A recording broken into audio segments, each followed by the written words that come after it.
Okay, let's do a quick round of introductions. I'll pass it on to Philippe. Yes, hello everyone. I'm Philippe Pasquier. I'm a professor at Simon Fraser University in Vancouver, Canada, on the west coast in beautiful British Columbia, on the unsettled land of the indigenous people that have been lived here for thousands of years. And I lead at Simon Fraser University the Meta Creation Lab for Creative AI, and we've been focusing on generative systems to empower artists and creators for the last 15 years already. So we started early before this all become maybe way too trendy. And so, yeah, that's me. Thanks, Philippe. My name is Arshia Sobhan. I'm a PhD student at the Meta Creation Lab for Creative AI at Simon Fraser University School of Interactive Arts and Technology. My research investigates the intersection of generative AI and non-Western art forms.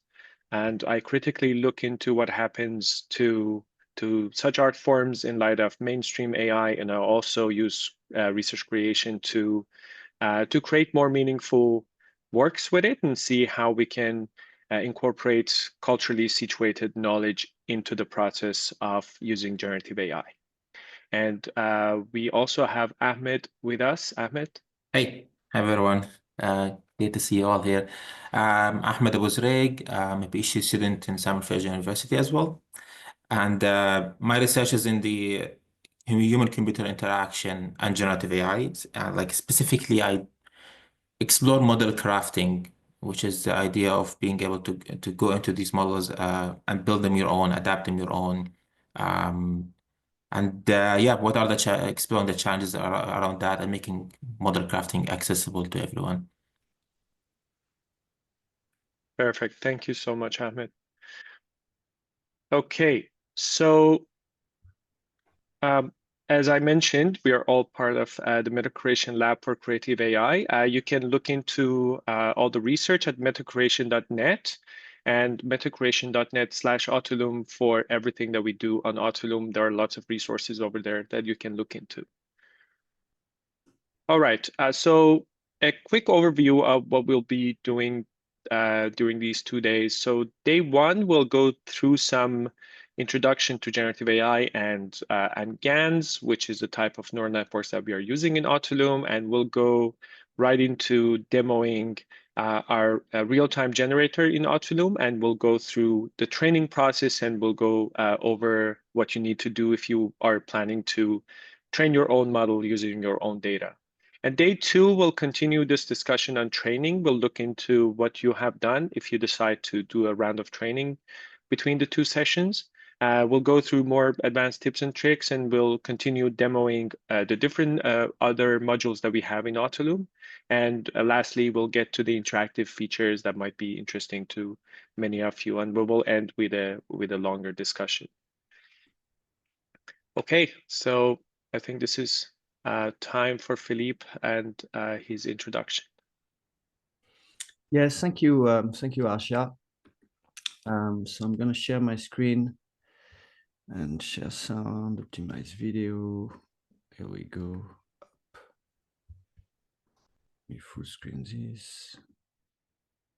All right, so you should all see my screen. So we thought we would be starting by introducing a little bit more what we do in the lab, and importantly, introducing how we come to develop Autolume and what are the motivations. And that will go a long way to give you some of the main insight around the tool and its use. And in a way, as a professor does, I'm also going to take that as an opportunity to introduce to you those concepts of small data and model crafting, and what we think is a vision toward ethical AI for non-coder, and why we think it's important. And so we all know and heard about AI. In fact, AI is already everywhere. It is, what directs you when you travel in your car in the city. Typically, I use Google Maps like many of us do, and it decides when I turn left and when I turn right and where I go. And it calculates the shortest path from going from A to B. This is what we call rational problem solving. And it's what we call narrow AI. And so AI is basically this idea of using computer to automate specific tasks tasks that otherwise would have taken a human intelligence to produce. Not long ago, to do a 6-figure multiplication, you would need a human brain. There was nothing but a human brain that could do it. Then we started inventing machines to automate those operations.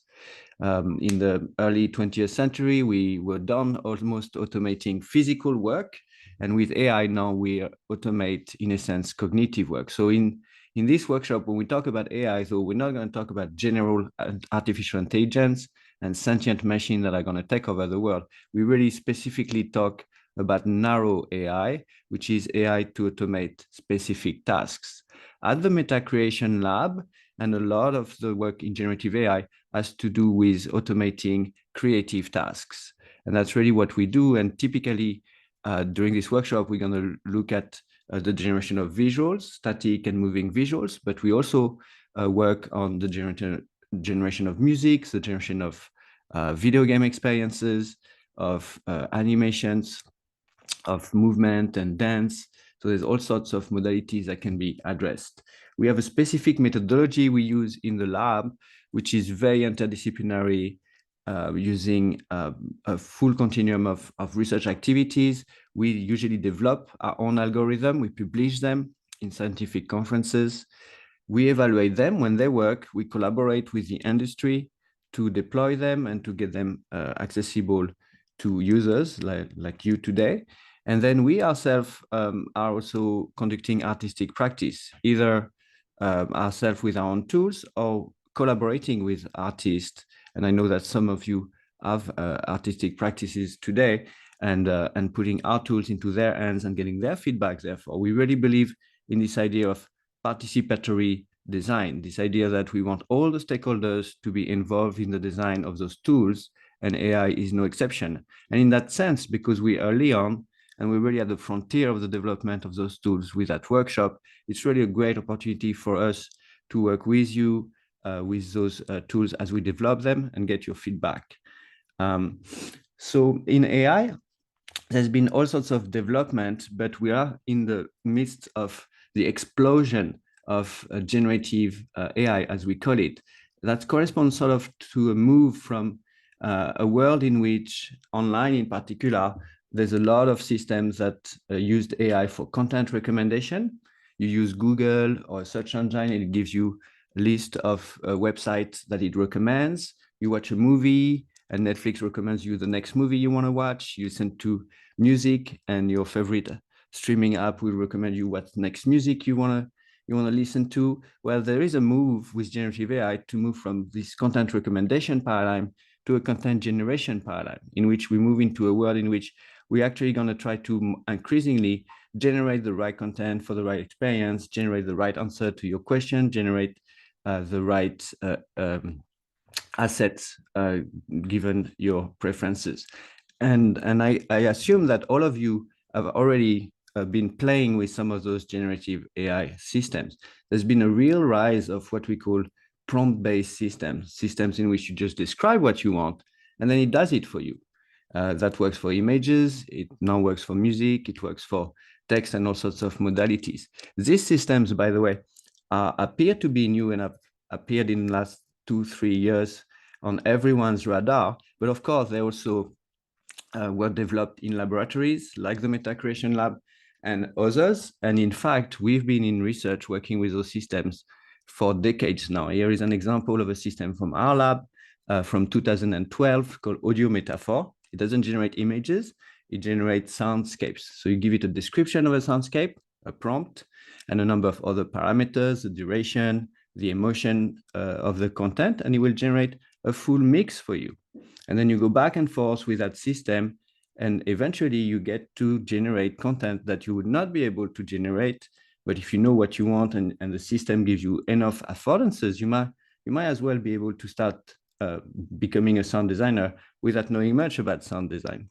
So the system, for example, if I ask for a waterfall in Thailand, it might sound like this.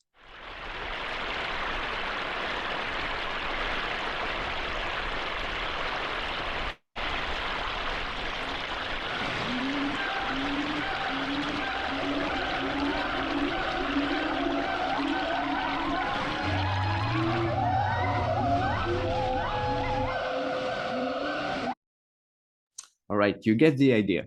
And so, yeah, very early on, we were already involved in the development, but with the PR machine and a lot of investment, some said too much investment, a number of AI companies were really successful in deploying those prompt-based systems online.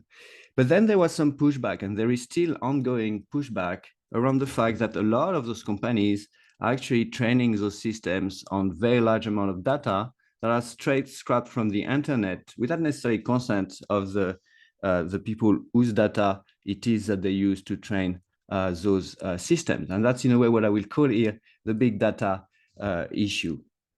And to understand that, it's good to understand that all of the systems, they're in fact what we call AI nowadays, is in fact relying on a subfield of AI called machine learning. And in that field, the idea is that you need to gather a lot of data, and then you train a model, and then that model can be used for what we call inference or generation. So for example, ChatGPT is trained on all of the text we could find online, all of the books that were written that are available online. And then a big model, ChatGPT himself, was trained. And when you use ChatGPT, what you do is you do inference of generation using that model.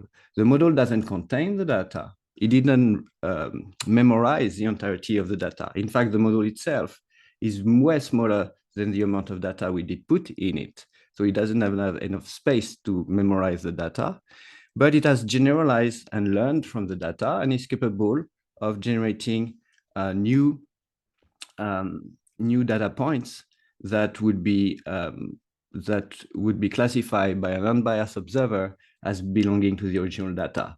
This very complex jargon I just went through here just means that when ChatGPT generates something, it really looks like it's generating, English sentences if you talk in English with it, and that those English sentences could have as well been part of the data. So that's really what machine learning is about. And the contention has to do with how much data do you put in and where are those data coming from. So as a researcher here in Canada, under fair use and under the Copyright Act of Canada, and using fair deal practices, I have the right to actually do exactly that, scrap the data and compile and eventually release for research purposes, and for research purposes only, data set. And we do that. This is part of the practice of any big AI research lab. In our case, for example, we just released this year, or late last year, the GigaMIDI dataset, which is now the largest symbolic music dataset out there. But there's nothing illegal in doing that because we do it for research purpose.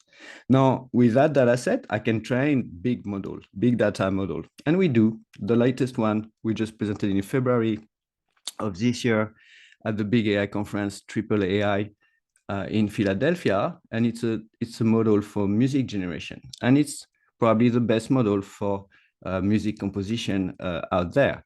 And this is a research exercise. Now the model doesn't contain the data, and then I could potentially sell that model, but there's a caveat there. So we develop system with those models, and in fact, I'm going to show you here one system called Calliope, which give you an idea of what this particular big data model can do. It allows you to remix music, add some tracks, make all sorts of things. So I'll play that little video that is an example of it at work. Here we go.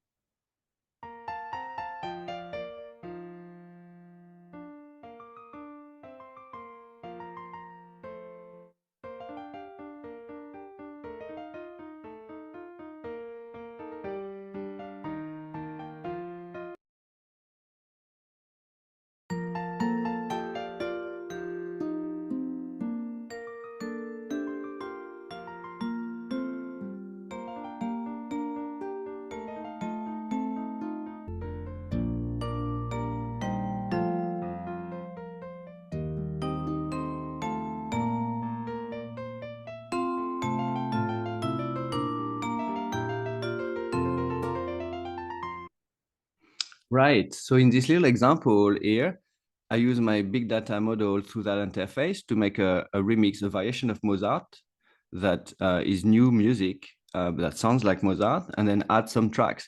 And I could do that without being a music composer myself. And that's really the potential of those computer-assisted creativity system, is to enhance the creativity, lower the barrier of entry for beginners, and make professional work faster. And so, of course, the industry is really, really interested in those big data system. We actually work with company Elias.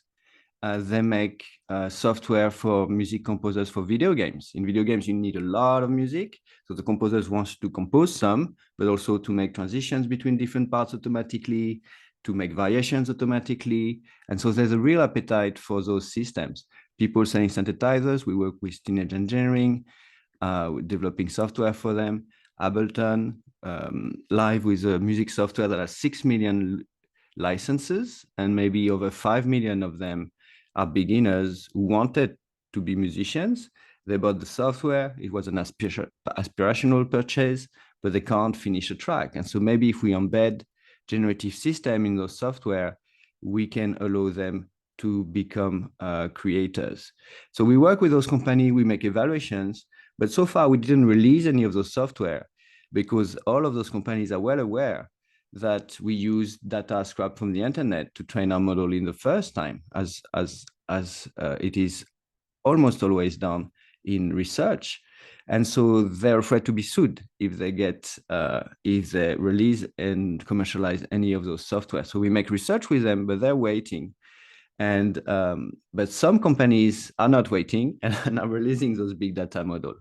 Typically, those are companies that are either really, really big, Google, the GAFA, or companies that have only one product and it's an AI product. So they're not afraid of losing their entire market and their user base because they're starting from scratch. An example of such company is Udio, for example, which allows to do prompt-based music making. Here is an example of a little track. I asked Udio for a catchy electro jingle about the Autolume workshop with Philippe and Arsha, and sang with a female voice. And it sounds like this. Philippe and Arsha make the engine sing at Autolume workshop, where the sparkles swing. The lights flash, the beat scratch, this magic flows. With every glance and shining dance, the energy grows. Tune in to the rhythm, let your heart ignite. Autolume's the place to shine so bright. Etc. So you see the idea. If I don't like it, well, I ask for something else. Maybe I want a male voice singing in hip hop, but this voice doesn't exist. All of the instruments are being invented. All of the tracks are being generated. It really just is AI generated content, and it sounds very, very convincing. It sounds like it could, and in fact, it does compete with actual musicians and actual music productions that do not use AI. And so, of course, there's people who aren't happy. Typically, the stakeholders, the musicians, and the people representing themselves. So there's quite a big number of lawsuits all around the world. There's about 35 of them that I follow in the US right now, that are companies, artists, stakeholders suing AI companies against the fact that there was allegedly unauthorized use of the content that was made freely available online. Because in fact, through YouTube, if you have the patience to go through the ads, you can access to almost all of the music that has been released professionally, and all of the music videos, and etc. So there's really strong pushback from the industry. I myself am involved as an expert witness in some of those cases, and so I follow that carefully. And interestingly, 3 weeks ago now, in February 11th of this year, the first of those cases was concluded, and the AI company lost. They lost against Thomson Reuters. The AI company is called Ross, and they lost for exactly what I described was being done. Ross was using the data put online by Thomson Reuters. This is not in a creative domain. This is more in the domain of data regarding lawsuits and proceeds. And the AI company was using that data to train a big model and the data was available online, so they scrapped it to train a big model, and that model was basically answering the same question that you can answer by checking Thomson's Reuters database. And so the American court decided that while it might be okay to scrap the data for fair deal because they're available online for free, it is not okay to derive with the AI a product that is direct competition to what the data offers as a product.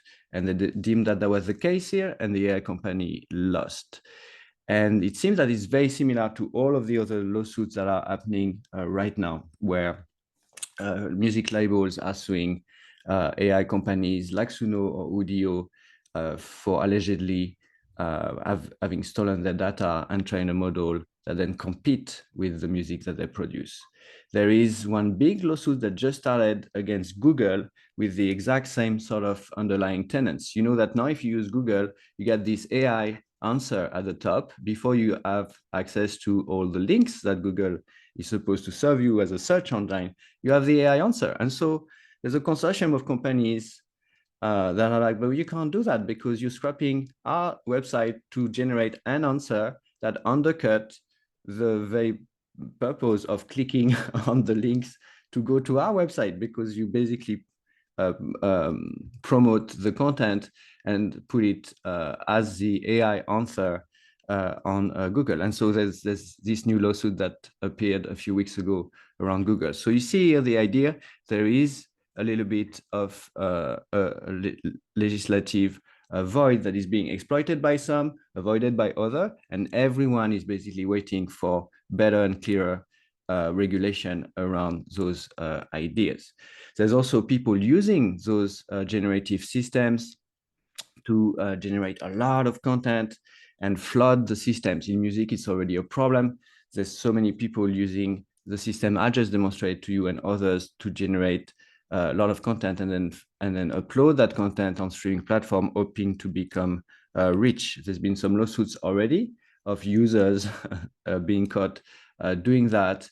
And I won't get into the detail, but it's to say not only the companies are sometimes at fault, but the users can also get in trouble using those systems. So what are the solutions? There's in fact plenty of solutions. There's consent mechanisms, there's data that can be acquired and proprietary data. A lot of the company I work with, that's what they're trying to do. They build their own clean proprietary data set and license some content.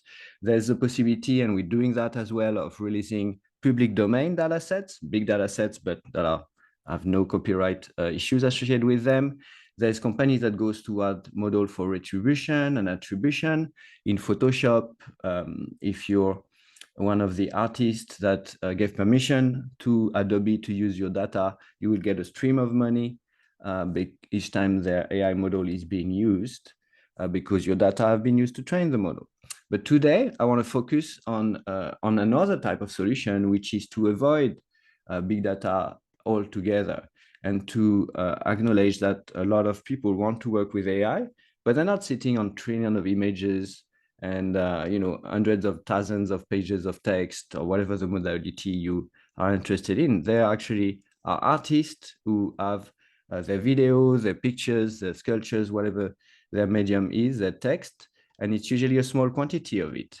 And what if we could allow them to train their own model? So that's really the idea of small data and model crafting. So if we want to map a little bit the landscape of those systems, I want to thank Ahmed here for providing me some content for some of those slides. We typically, when we're a user of AI, we typically can't touch the AI system. We can just do inference with it, navigate through the AI system. You navigate through the model of ChatGPT by asking questions to ChatGPT. You generate image with DALL-E by prompting DALL-E. But what we think would be more empowering for artists and users is to be able to adapt the model they use. And there's techniques for that. And you'll see some with Arshia in the next few hours with fine-tuning and techniques like that. And eventually we want to allow people to train their own model. So we can empower people to seize the mean of productions and own the entire machine learning pipeline where they use their own data to train their own model that they then navigate and generate content with. And so there's already a system existing that allows users to navigate existing models, GAN space, automatic 111, and then for people that are technical, so those two live in the cloud, and there's a lot of artists who don't want to work, especially not with their data in the cloud. There's also data flow systems like Comfy UI, often in the cloud, sometimes locally, that allow you to navigate all sorts of models, diffusion models in particular. But they're very technical. They're quite complex. You can see this network here. They're quite complex to put together. And so they require some deep understanding of the computer science. There's also different types of navigation that are more or less satisfying. And there's some research showing that prompting is not as great as we think, especially in creative domain. And there's quite a lot of research showing that prompting is basically not enough to be considered an author of the work. And I bet that most of you have already used a prompt to image generation system. And it's true that you get very easily some nice images, but often you don't feel like this is my painting or this is my image. You find that the machine has done it and you can use it, but it's not necessarily yours per se. And so we want to make sure that there's this notion of authorship that is really present in the work that people create. And so we want to go beyond prompting for that. And we'll talk with Autolume of another approach, which is direct manipulation. The second type of things we can do beside navigating existing models is to either train from scratch models. Some systems will do that, but the ones that are easy to use are all in the cloud, meaning you have to upload your precious data before you get started. And so therefore you really better trust those companies. We have horror stories of friends and artists, I won't give names here, but that have used, and I can give that name, that have used a system called Runway ML that allowed to train your own model with your own data online. And then one day they just stopped and they erased all the data of everyone and all the models. And a lot of artists lost basically a lot of their work and felt that they got really cheated. There's few shot adaptation systems that exist, but again, they're online, so you have to compromise your data somewhat. And we believe in data sovereignty, and there's a lot of, artists are very reluctant to uploading on a cloud computer their precious work. So we want to focus instead on model crafting and this idea of designing and being able to build your own model from your own data. And typically the way to do that is to use programming languages, and that assumes a lot of knowledge. And we don't want artists to have to learn Python and PyTorch to be able to do that. And that's very the impetus for developing Autolume, which allows to do that. So the big picture here is that there is, we think, a rise in authorship happening when we move from navigating existing big data model towards models that are crafted by the artists themselves using data that they curate or that they own in the first place.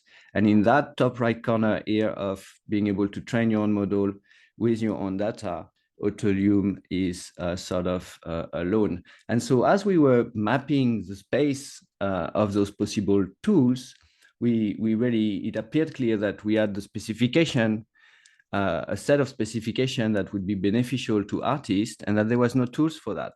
So in that sense, Autolume motivations were to allow navigating, adapting, and crafting models without big data, without trillions of data points, without trillions of images or hundreds of hours of videos, and working with small data sets, not in the cloud, do everything locally. And that's why, we ask you to install the system. If possible, we want still it to be fast at generation, eventually even in real time. We believe in what we call direct manipulation, this idea that artists wants to really manipulate all of the parameters in as much as possible a continuous space and find those sweet spots to be able to be like, hey, I really like this output. I'm gonna stop here, as opposed to the coding techniques where you make a request, then you wait, then something happens, and then you need to change your request and go back and forth like that. So direct manipulation was a design principle we wanted to have. In fact, Autolume runs in real time. If you don't have a GPU, it will run a few frames per second, so it's a little slow, but with a regular RTX GPU, 30 in the 30 or the 40 series, it will run at video speed, so 30 frames per second or more. And importantly, we wanted it to assume no coding. We don't want a tool for computer scientists. We want a tool for artists. And so everyone can use a graphical user interface with buttons and sliders. And so that's the way we went. And eventually we want it to be free and open source. Open source is another way to guarantee and to give trust into the tool, because then if ever you are one of those savvy artists or savvy programmers, you can observe, the code that Autolume is made of and see for yourself that it's not, sending your data on the cloud or do anything like that. That's really the advantage of open source, is there's a transparency of the software that is that. And so because there was no software with that set of specific specifications, then we developed Autolume that Arshia, for the most part, is going to present to you moving forward. It is indeed free, open source. It runs locally, no coding. It has built-in latent space navigation, and you will learn in a few minutes what a latent space is. But it's also, you can control it with direct manipulation with all the faders and the controls, but you can also use a protocol, OSC, to control it. So you can have a machine moving each of the faders and buttons, and a lot of people use it that way as a visual synthesizer, for example, for VJing. Maybe the music is controlling some of the parameters in real time. All sorts of mappings like that are possible. It has plenty of feature, model training for sure, but also fine-tuning, model blending, projection, disentanglement, super resolution. Those are all technical terms, but we will explain them to you in the course of this workshop. And as you can see here in this little video, Asha is going to show you that the whole system is indeed allowing direct manipulation and working in real time.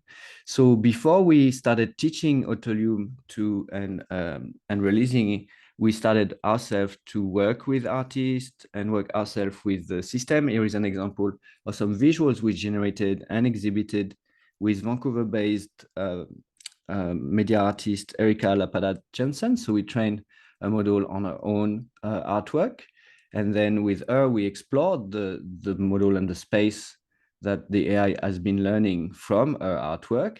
And she was really interested in some of the aesthetics that were coming out. And so we did export some stills and derive a collection from what the model did. And as you see in this slide here, we made also a number of video output of our work. So although the model was trained with still work and with images, you are able to make those images move in the AI space. And here we get those sort of slow moving abstract rendering and painting looking visual art that come out of the system. So I won't go through all of the examples, but we already have several exhibitions focused around series of artworks made with Autolume. And so Arshia is going to present some example along the way, but there is already a practice. And that practice, again, was important for us because we wanted to also get early feedback from artists and so that they can help us design the tool. This is a little video just showing what I mean by direct manipulation, is that sometimes for artists, it's way better to have tangible aspects of manipulation. And here you can see what you're going to learn are different latent space being explored in a very direct manipulation way by moving the faders physically, which really allows to stop wherever you find this interesting. And here is an example of a little video generated with Autolume, an early artwork in some of the earliest version of Autolume, where we use the musical signal to control the movement of the latent space, and so the visual generation. And you will see that you can see a link between the sound and the dynamic in the video that would be really hard to achieve with that Autolume, at least if you're not a professional animator.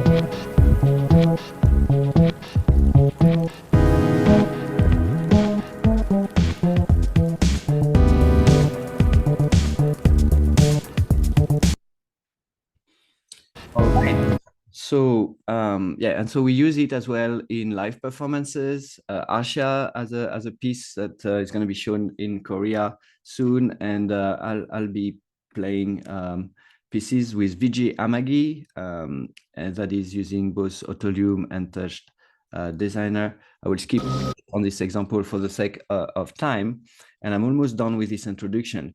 Another reason why we want to do model crafting is not just to empower artists to own the entire pipeline. It's also because there's aesthetics that those big models are actually not capable of. We sort of get them sold to us as if they were omniscient and omnipotent, and ChatGPT knows everything and DALL-E can make any image. It turns out it's not true. And in fact, a collaboration with Asha as part of his PhD here is some work in which we show that if you try to generate Arabic calligraphy, which is the expertise of Asha, with DALL-E, it will fake it. It will not be able to do it. It's beautiful what's on the right here, but it's not Arabic characters and proper Arabic calligraphy. And that has to do with two main reasons. The main one is what we call the fact that those type of aesthetics are part of the long tail of the distribution, and those big models are way better at reproducing and learning that for which we have much more data, which is typically Western content. You know, that's why you get a strong Hollywood bias for those big models. And all of those aesthetics, which are very numerous, which are a bit underrepresented in the data, are really harder for those models to capture, especially to capture correctly. So if you're an artist and you have a specific aesthetic, typically you'll be frustrated using big AI because you never get exactly where you want. It's not going to make work like yours, basically. The second reason why those models might be biased is because they're trained on data, and data contain bias most of the time. In this case, in fact, a lot of the painting of Arabic calligraphy by white men for white men back in the 19th century were faking the Arabic calligraphy as well. And so the model has been catching up on that. And so if you want to do Arabic calligraphy, then your only option really is to train your own model. And so with Asha has been doing a series of artwork using models of Arabic calligraphy, and we have some collaborations on some series together. All right, so I'm going to wrap up here and let Asha get into the nitty-gritty of actual Autolume, but I hope I got to convey to you some of the pros of this small data type of approach, where it's about appropriating the machine learning workflow so that you can train your own model for better control, for better understanding of that model, explainability of it. It alleviates to some extent the problem of big data and all the issues, and allows to go around some of the alleged copyright infringement issues in the field. It allows for data privacy because you don't have to upload anything in the cloud, and it allows for you to go in terms of aesthetic in any direction you wish, provided you have the data that represent an aesthetic. Even if that aesthetic is vastly underrepresented online, then that's not a problem. You'll be able to work with the type of content you like. And then we believe it restores authorship and add more authenticity to some workflows that otherwise with AI really often feel like cheating. to some extent. And so in a conclusion, there's really a rise of those creative AI, and there will be social political implication of this rise, but we do believe ourselves that we should harness the power of machine, empower people to expand and support their creativity using those tools. So I want to thank all of the students and colleagues that work with me on this. If you want to know more and hear 25 hours of my French accent, I go much more in depth and across various modalities with hundreds of examples really of artists using AI in 2 online classes on the Cadence platform, which is a bit of a MOOC for creative practices, and I really recommend it. And then we do organize conferences and gathering where you can meet with us if you wish. And finally, I want to thank the funding bodies that are supporting this work, both the Scientific Research Council of Canada, as well as the Canada Council for the Arts for the artistic applications. And with that, I will give it back to Arshia to move on to concretely opening Autolume and getting started with it. I think he's going to introduce to you some of the underlying principles. Thank you so much, Philippe. Okay, I'm going to share my screen and go over some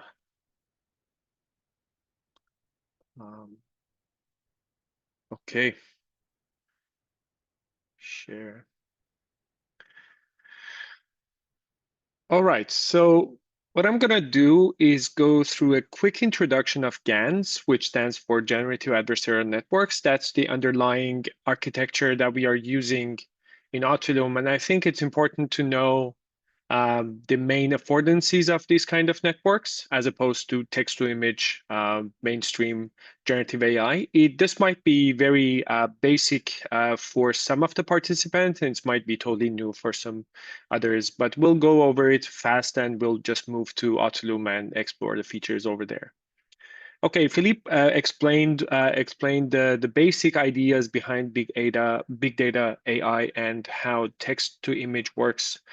So the main idea is that we interact with those systems through text prompts. We give it a text prompt, we get something, and we know that those systems are trained on huge amounts of data, billions and billions of data samples. And the main idea behind those systems is a system that can generate everything. And we, of course, know that it is not the case. It miserably fails in some cases, but that's the idea, at least in the mainstream, what the public knows. And the conditional generation happens through text to image. So we condition what is being generated through a text prompt. Before these systems got the mainstream attention, we used to have another type of generative systems called generative adversarial networks, or GANs. And the idea behind those systems is a bit different. So instead of interacting with those systems through text prompts, it is an unconditional generation. I'm going to explain how it works. So imagine that we have a data set. We have a data set of dog faces, and it represents something coherent, all images of dog faces. And it could be a data set of flowers, something that represents a visual domain. So if we train a GAN on a data set of dogs, if the training is successful, then the GAN is able to generate new images of dogs, which is not a copy of any of the samples that we have in the data set. The idea is that it can learn the patterns, the visual patterns that describe that visual domain, and it can generalize it so that it can generate new samples that would belong to that visual domain. Relative to, compared to those big data systems, GANs could be trained on much smaller amounts of data. And small is a relative term here. It could mean 100,000 data samples, which is still comparatively small. In the case of Autolume, we are pushing it to the limits of just a couple hundred data samples. So you could potentially train your own system with like 500 data samples. The main difference here is that we interact with GANs not through prompting, but through navigating the trained model. And this is called unconditional generation. There are some ways of conditioning the generation, but that's not the main way of interacting with GANs. And when it comes to the navigation, we need to kind of understand how a GAN works so that we understand how the navigation works. So the way GANs are trained is that a GAN is comprised of two components: a generator that generates images, and another network working in parallel that is called a discriminator. And the discriminator's job is basically to look into what the generator generates, compares it with the data set, and decides whether or not it's real or fake. Real being from the data set or fake being generated. So at first, when we start the training, these two networks are not trained. The generator does not do a great job, and the discriminator still doesn't know what it is doing. So it could be assigning random decisions. But eventually, the generator becomes better and starts generating images that are more similar to the data set. And the discriminator also gets better and then can detect with more accuracy whether or not it is part of the data set or it's being generated. After the training is done, when we spend time on training and let iterations go over and over and over, then we have that generator, only the generator part of this whole system, that can generate new instances of that data set. And then we call that the trained model. And then we will be dealing with those trained models that come with a .pkl, or we call them pickle files. So that's what we mean by a trained model. When we are done the generator part of it, we are using to generate new samples. An important part that we need to discuss is the idea of a latent space.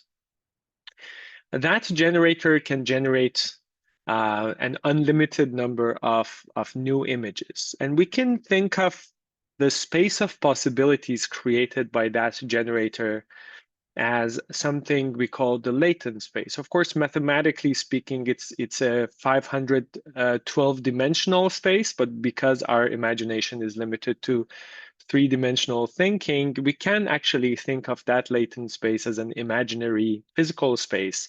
And each point, if we take a point in that space, it would correspond to a generated image. And if we take a different point in that space, it would correspond to a different unique generated image. And if that space, for example, we are talking about a trained model with faces of dogs, then each point in that space will generate a new face of a dog. And an important feature of a latent space in GANs is that this latent space is smooth, meaning that if we move between point A and point B, we will have a smooth interpolation between those points, and along the way, we will stay on the visual domain of dog faces, so we will not go anywhere else. So this allows us to move in that latent space and explore it and navigate it and take different points and see what's happening. And in Autolume, we provide a set of tools that allows us to navigate and explore the latent space. We all know that generative systems come with specific aesthetics. We can kind of recognize if this is AI generated or not, if we are visually trained enough, if we deal with AI generated stuff. And GANs kind of offer a unique aesthetic. One of the interesting aesthetics that GAN offers is something that is called visual indeterminacy. Of course, this is not all that GANs offer, but this is, I think, one of the interesting ones. And it refers to a phenomenon in which you look into a GAN-generated image and you think you are seeing something, but if you look closely, you don't really see anything. And that is a very interesting phenomenon that many artists have leveraged using GANs. Early on, many artists started using GANs. Mario Kleiman was one of the more technical ones and created many interesting artworks with GANs, maybe with manipulating the networks a little bit more than the others. And another example is Anna Ridler. I think that her practice is more focused on the dataset creation part, and a lot of creativity is focused on that part. And then a totally different approach, for example, by Helena Serene, and she emphasizes the role of the artist as the curator when dealing with GANs and deciding when to stop and what to pick. And then it becomes a different interaction with the system.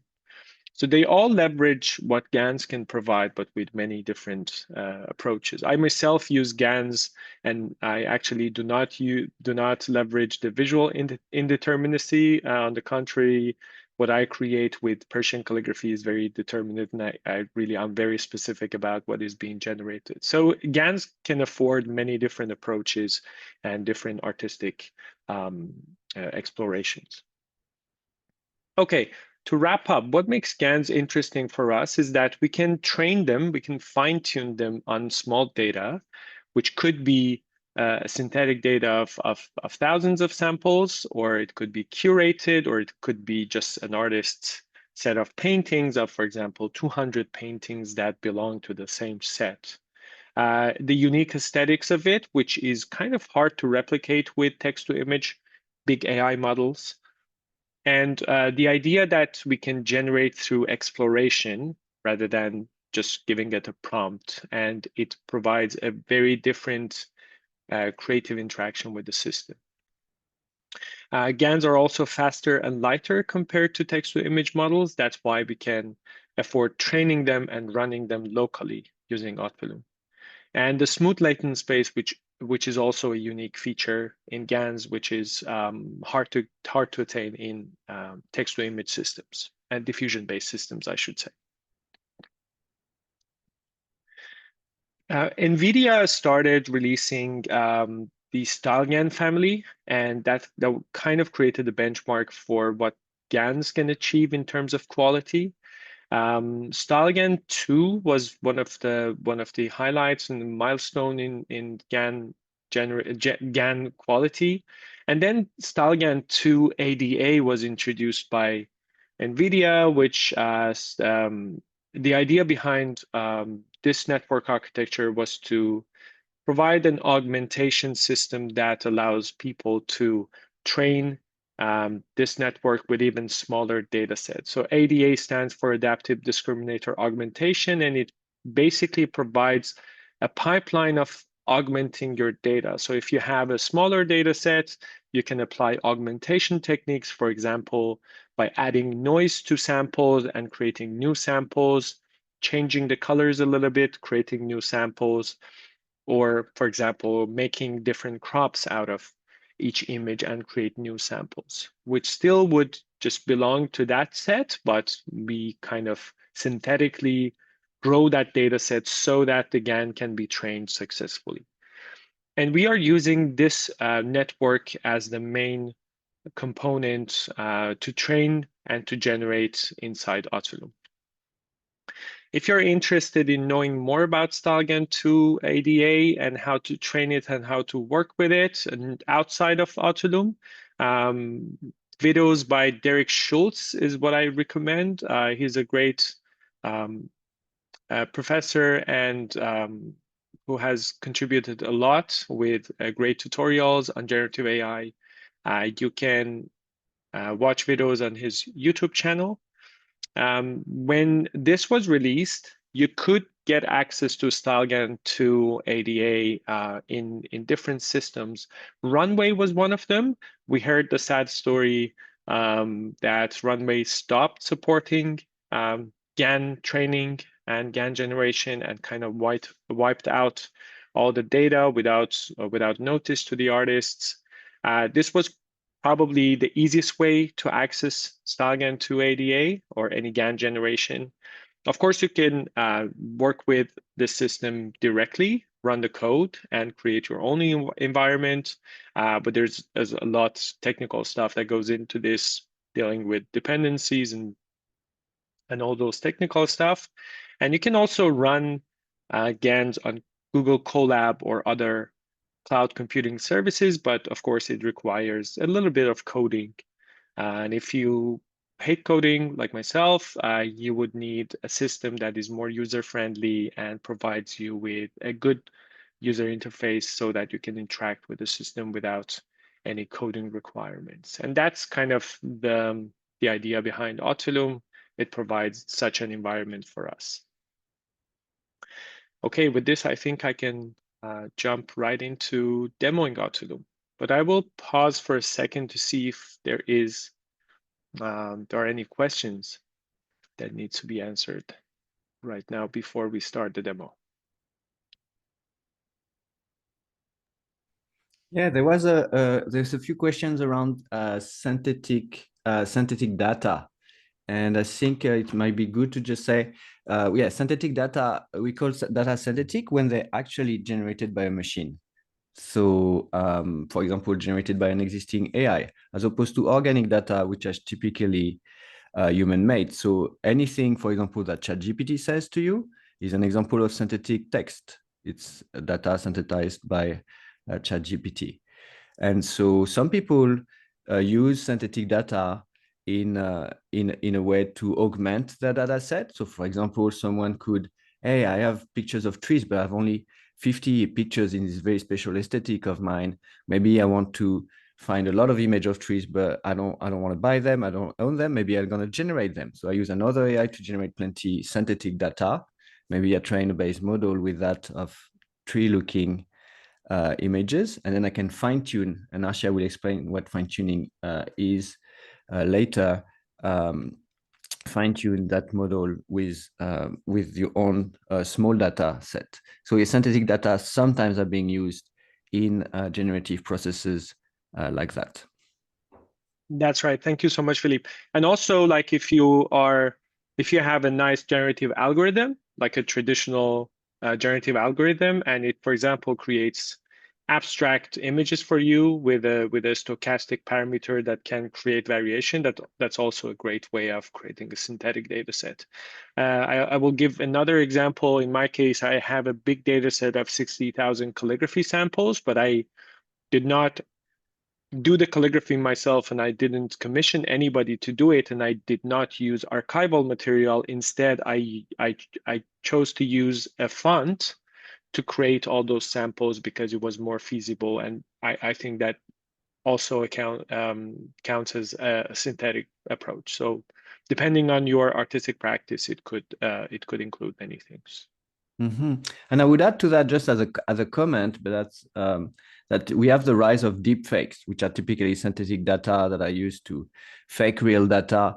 And there's a rise of synthetic data online. In fact, we think that in a few years, there will be more synthetic data than organic data. And also, what about the case where humans use AI or collaborate with AI to generate content?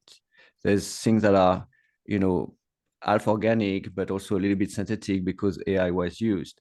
And so there's going to be a blur in the future between organic and synthetic data. And that's a real concern, not one that we can address in this workshop, unfortunately. I'll give it back to you, Asha. That's a great point.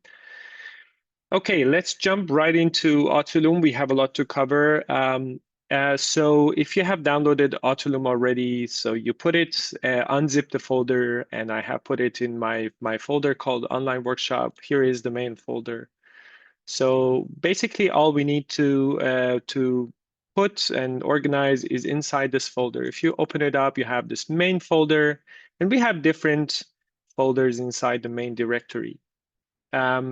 You will need to put your, for example, data sets in the data folder. It's just for easier access, and then we'll have training runs. So I will recommend putting everything inside, keeping everything inside the Autolume directory for easier access. And that's what we are going to do.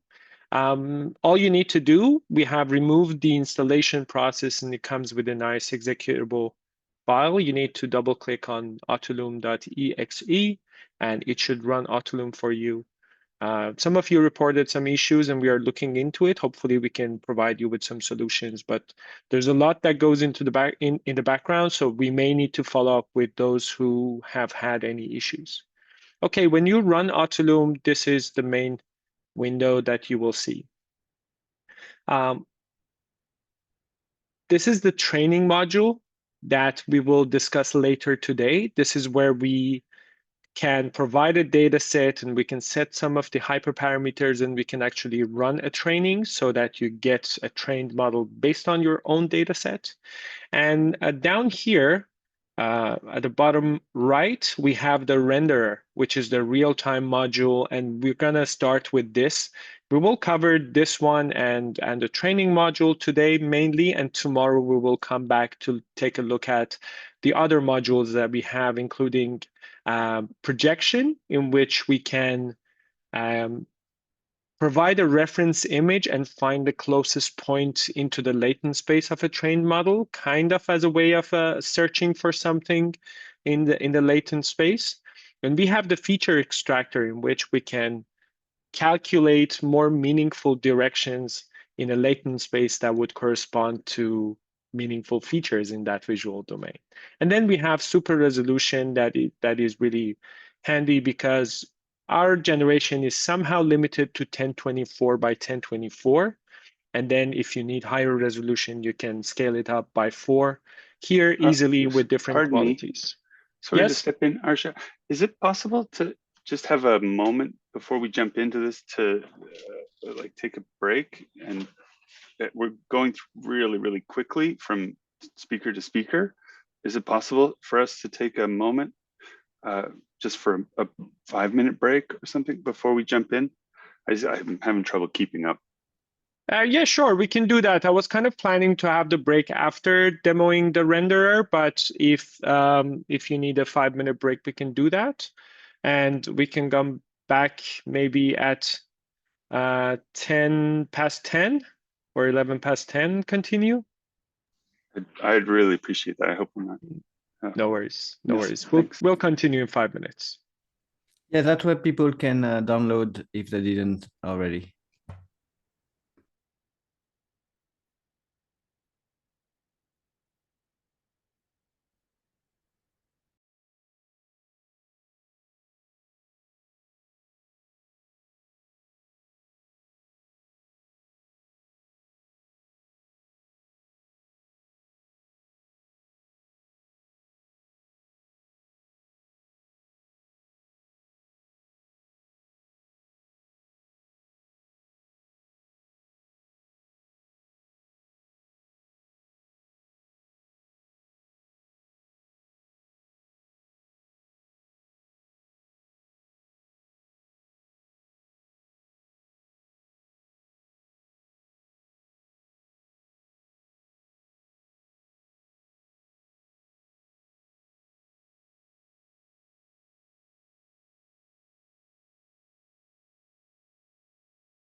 Okay. Hello again, everyone. Sorry if I'm moving too fast. I'm just excited by the lot of material that I need to cover these 2 days, but thank you for letting me know that we need to take a pause. Okay, I'm gonna resume sharing my screen and jumping right into the demo. Okay, so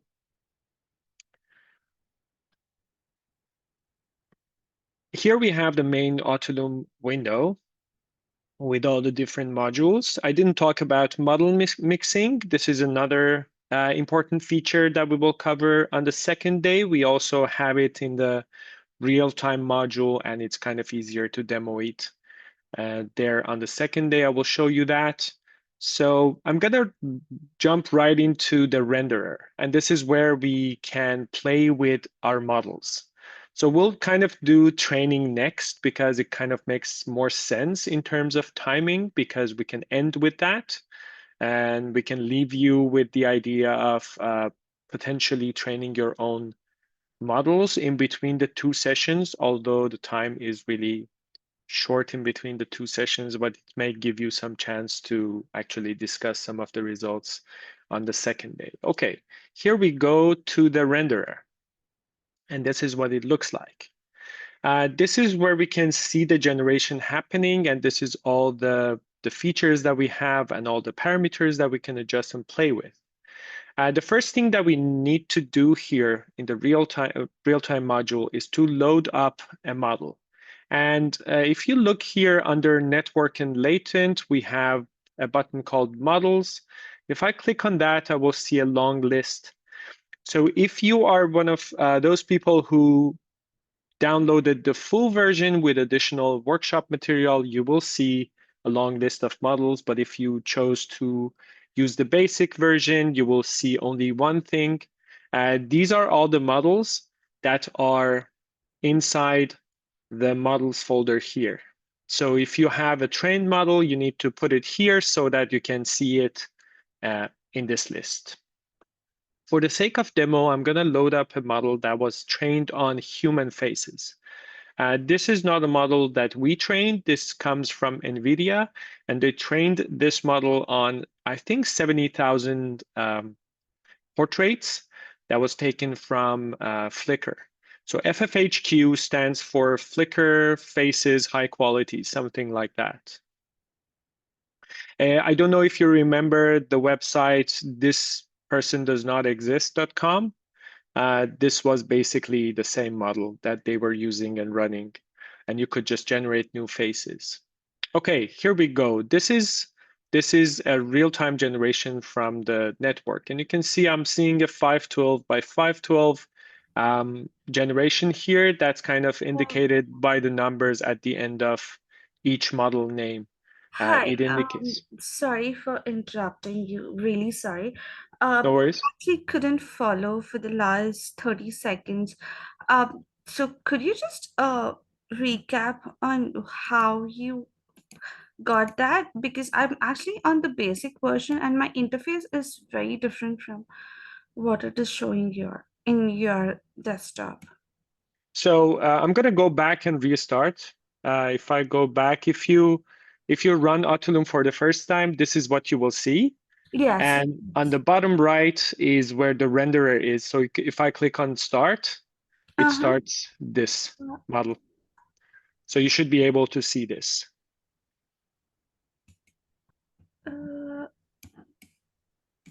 So it says not responding maybe. Okay. I'll just wait for it to come back. Okay. I'm very sorry and thank you for No worries. responding. Of course, of course. Okay, so I'm going to load up the FFHQ 512 by 512 again. Please note that the first time that you load up a model, it takes some time for it to load. And then when you switch, after that, it's going to be much faster. Okay, I'll wait for it to load up. And here we go. Okay, you see that it's going to generate exactly 512 by 512. I have this option on top that I can use to fit the generation to the screen to make it kind of full screen. And I'm going to use that for better visuals. And the first thing that we are going to explore is the different methods of exploring this latent space. So right now under network and latent, and note that we have different panels here, and I'm going to go through them one by one. Under network and latent, we have two different options to navigate the latent space. One is by seed numbers, and one is by just using a random vector. So if I'm using the seed option, and note that here I can toggle through different seed numbers. And you can see the number changing here if I'm going up. And each of these numbers is called a seed number. So seed number 4 will always correspond to this face here. So if I go in a different direction, come back to seed number 4, I'm going to get this always. So it's a good way to kind of address the points in the latent space. So this is one way I can toggle through and I can explore, and I can go to seed number 500, for example, and I will get this. And if I go back, run this model again, come to seed number 500, I will see the same face all the times. I can also animate in this space. So here, if I click on animate, this will go from whatever seed number is to the next, and it will create an interpolation. So we are constantly going continuously from one point to the next point to the next point. And because the latent space is a smooth space, we will see these smooth morphs happening. And there is the speed parameter that changes the speed of moving in the latent space between those points, and I can change that.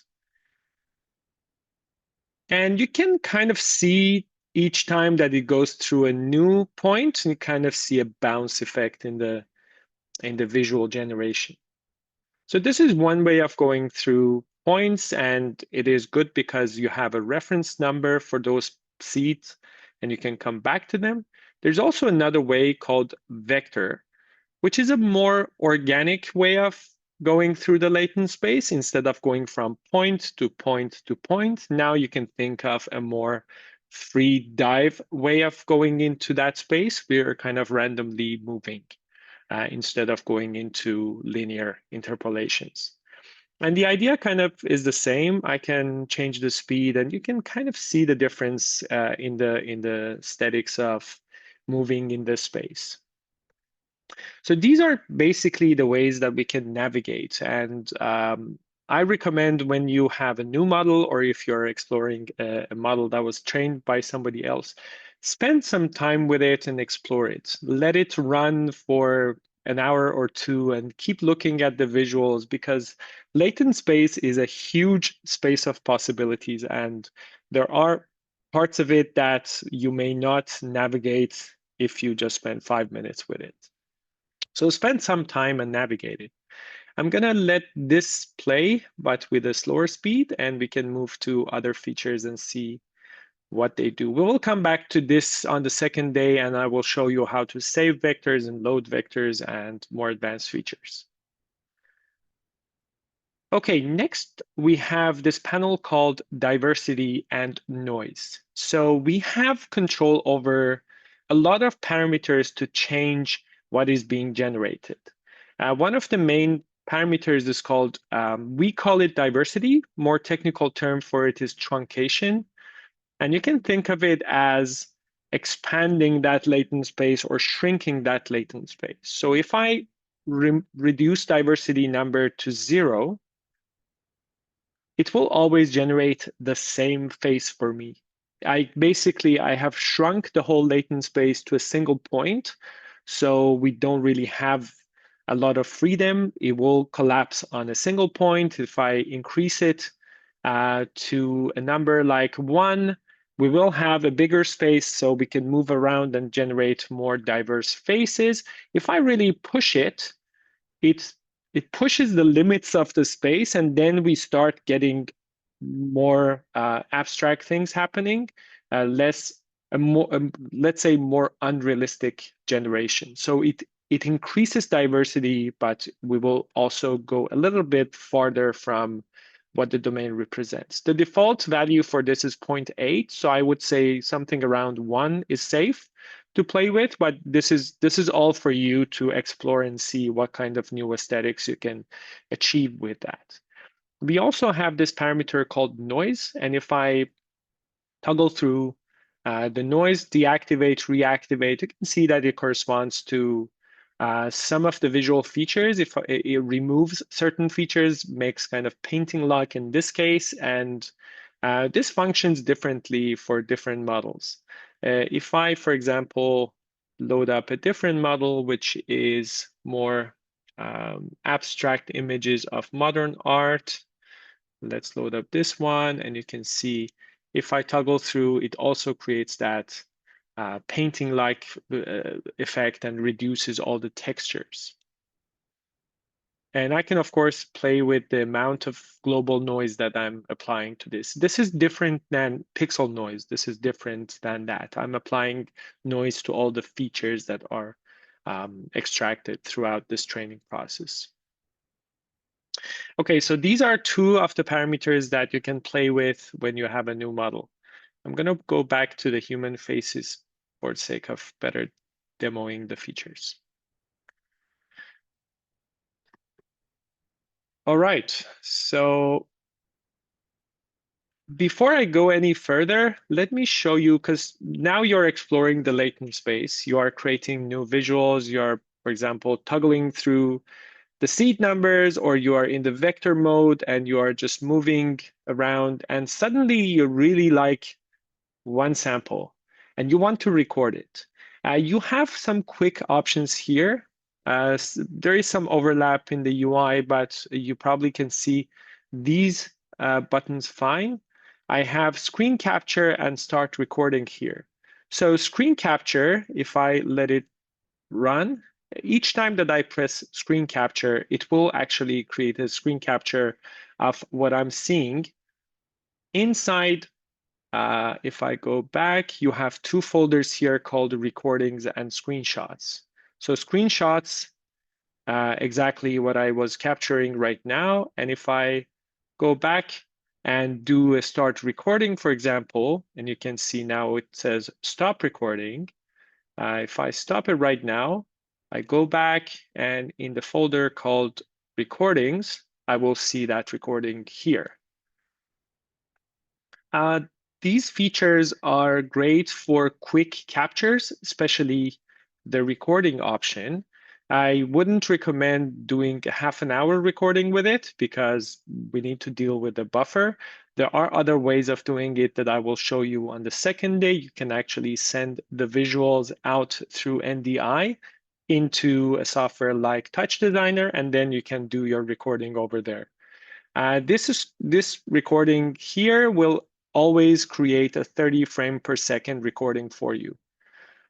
So you need to also be mindful about that, since if you are using a lower GPU and, for example, your rendering speed is a bit lower, this will automatically convert it to a 30 frame per second. Whereas if you send the NDI out, it will exactly capture whatever you are seeing. Just minor details that I needed to mention.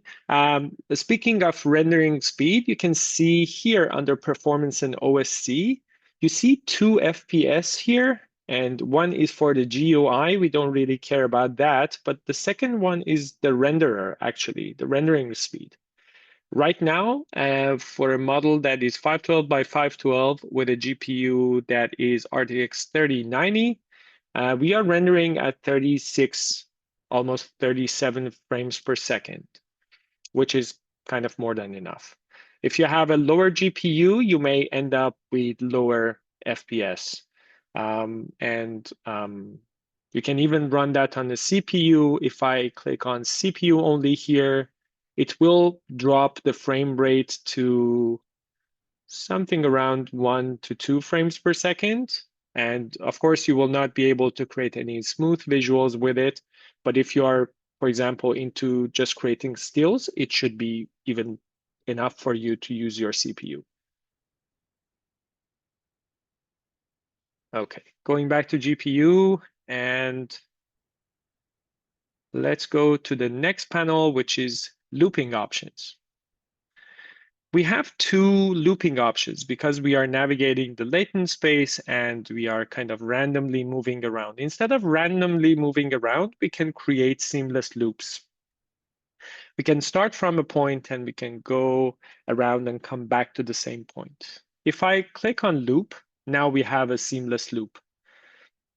If you keep looking, you see that, okay, we are going through that loop over and over.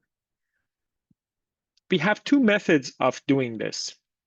One is called keyframe and one is called noise loop. And I can toggle through by clicking on this. Now we are in noise loop. And if I change it, we are in keyframe. And maybe I need to show you a slide to make this more clear how they are different. Okay, I'm going to go here and show you this slide. Okay, we saw how we can use seed numbers to go through points, and then we can use vector. It's kind of the same idea in the looping as well. So if we use the keyframe option, we can identify certain keyframes and it will go linearly between those points. If we use noise loop, we just need to identify one point and then it will kind of go through a random path and will come back to that reference point that we specified. These will create slightly different feelings in terms of how everything is moving.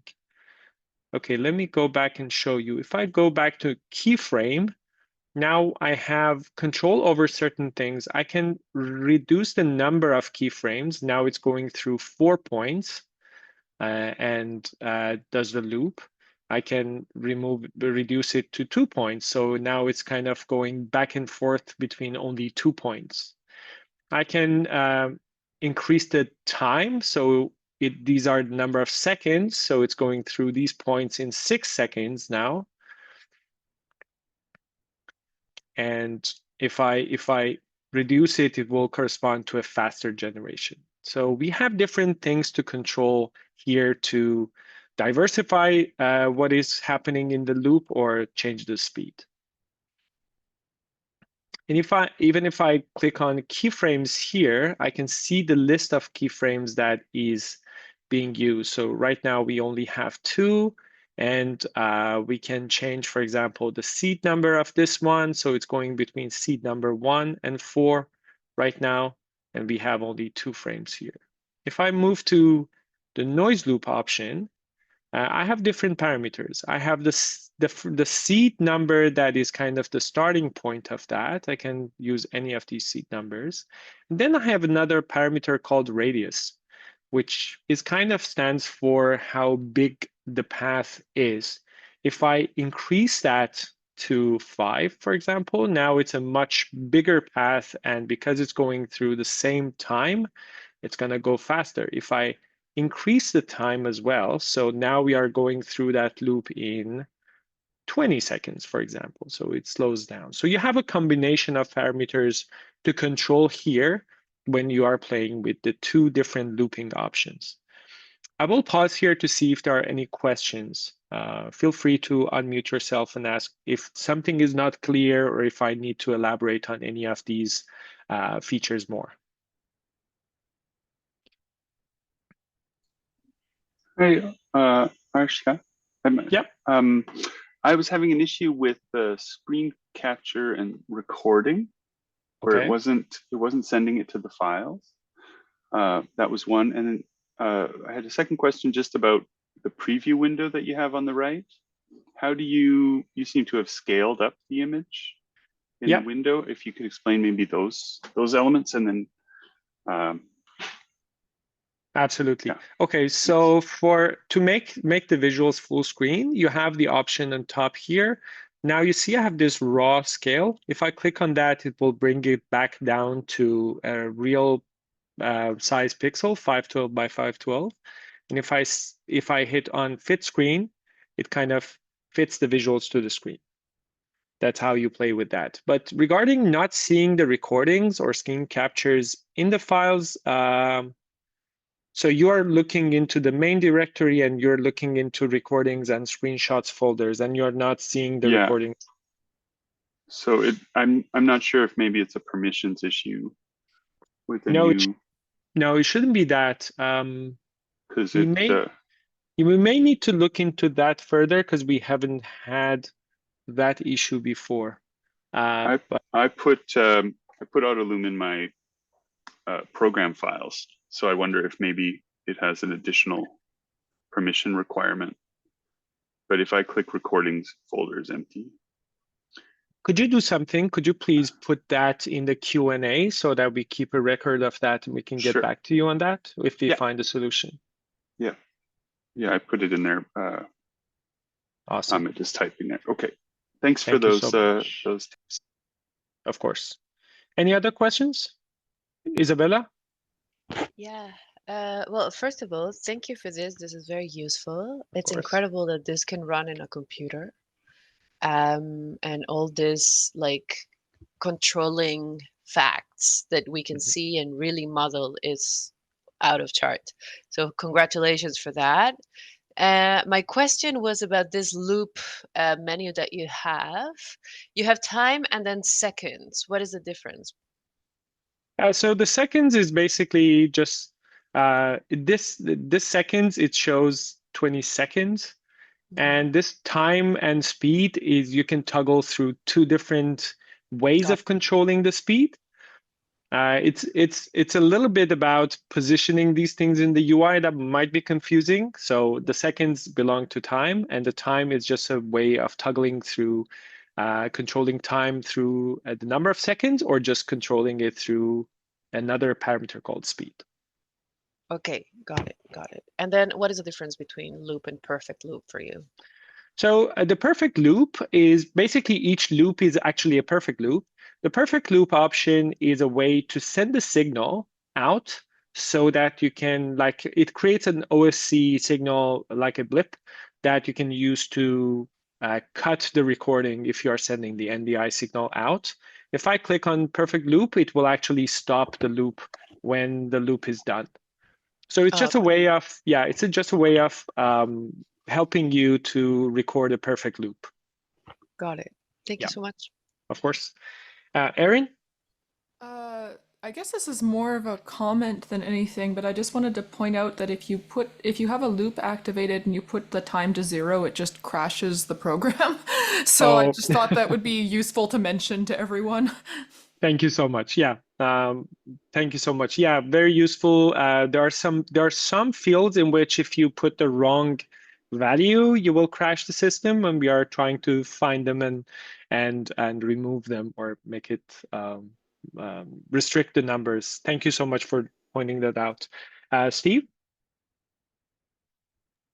Yeah, just wondering if my GPU is not capable of rendering at 30 frames a second, but I want to make a video like that. Is there a way to do that? Like if I just do the screen capture, it might be a little chunky. So is there a way to kind of take more time to basically create a 30 frames per second video? I see. So basically here, if you are using the screen recording feature inside Autolume, whatever you record, like if you are, for example, your GPU is creating 15 frames per second, if you start recording, it will automatically convert all the frames that were generated into a 30 frame per second video. Whereas if you export the visuals through NDI to Touch Designer, then you will have your 15 frames per second video feed out there, and you can do whatever you want to do with it. So actually, the recording option here is a way for you to always get a 30 frames per second video. Okay, thanks. Awesome. Thank you so much, Isabella. I don't know if that's a new question or is the hand from the previous question. What question? Sorry, I just asked if we have problems like Erin mentioned, is there a way to like report it somehow to you? Absolutely. Yes, I have put a new link in the Google Doc that I shared. Let me share that here again, or maybe Ahmed can help me share the Google Doc. There's a link to report bugs, and it's actually very valuable if you can please provide like a detailed explanation of what's happening and a screenshot of the bug in that, and we will get to it, and hopefully we can resolve most of them. Thanks. Awesome, thank you. Okay, I'm gonna continue with the demo, and we will again take a short break and we will continue with training. All right, so looping is done, and now we have this performance in OSC, which we will not cover right now because it's mostly about the interactive features and connecting to the OSC, but I already mentioned that you can see, for example, the rendering speed here in front of render as how many frames per second are being rendered. You also have access to super resolution here in real time, which quadruples your visuals, but it will also drop the frame rate significantly. So if I do that, I'm now at 25 instead of 35, which is great. Like this is 4 times bigger than 512 by 512 with the super resolution in real time that you can use. All right. Just add to that, Asha, for the OSC, if you have any questions about the OSC, we'll cover that tomorrow. We'll go Yes. through a demo on that. Yeah. Perfect. Thank you. Okay, next up, we have this panel called Adjust Input. And so the idea behind this, you see all these sliders. Let me actually slow down the generation speed. Okay, cool. So we have these sliders here. And each of these sliders, if you play with them, you see that it changes the visuals and kind of applies very extreme changes to the generation, to the visual generation. So these sliders right now correspond to random directions in the latent space. And we can just, by random direction means that it goes from one direction to the other direction. Kind of, you can think of a straight line, but that line is kind of assigned randomly in that space. This is a good way to do certain distortions or changes in the generation. For example, in some of my projects, if I want some periodical changes, I just control something like this and make it happen, and it slightly changes my visuals if I'm not super specific about what it does. I can add to these dimensions by clicking that plus. It just adds to the number of directions that I have available here. And I can control them with OSC, and we will go through it. But one of the main features that we can have here is when we go through GAN space, which is the idea of calculating directions in the latent space that correspond to more meaningful changes, then we can load it up here and have those directions controlled by these sliders. It may be more clear when we show GAN space tomorrow, but for now, the idea is that these all correspond to random directions. I actually have a quick slide on that might help. Yes, here. So again, thinking of the latent space as a physical space, each of those sliders correspond to a direction, and then we calculate more meaningful directions using GAN space feature extractor to better control the visuals in a more meaningful way. We'll go through it again tomorrow, and we will show GAN space. Hopefully, it will make more sense. Okay. This next panel is probably the most important one in terms of the amount of control that it gives you over the visuals. And it basically provides you with granular control over all the convolutional layers. And what do I mean by convolutional layers? You can see that you have a corresponding number in front of each layer. And the names kind of don't make any sense here, and we are not concerned with those names. But this number corresponds to the resolution that each layer generates. And I need to go back to my slides and show you this. So this is how basically the network works. This is a very simplified visualization of what happens. The generator that we are using as the trained model, it does not generate the final resolution immediately. If we are, for example, generating a 1024 by 1024 image with a trained model, there are different layers.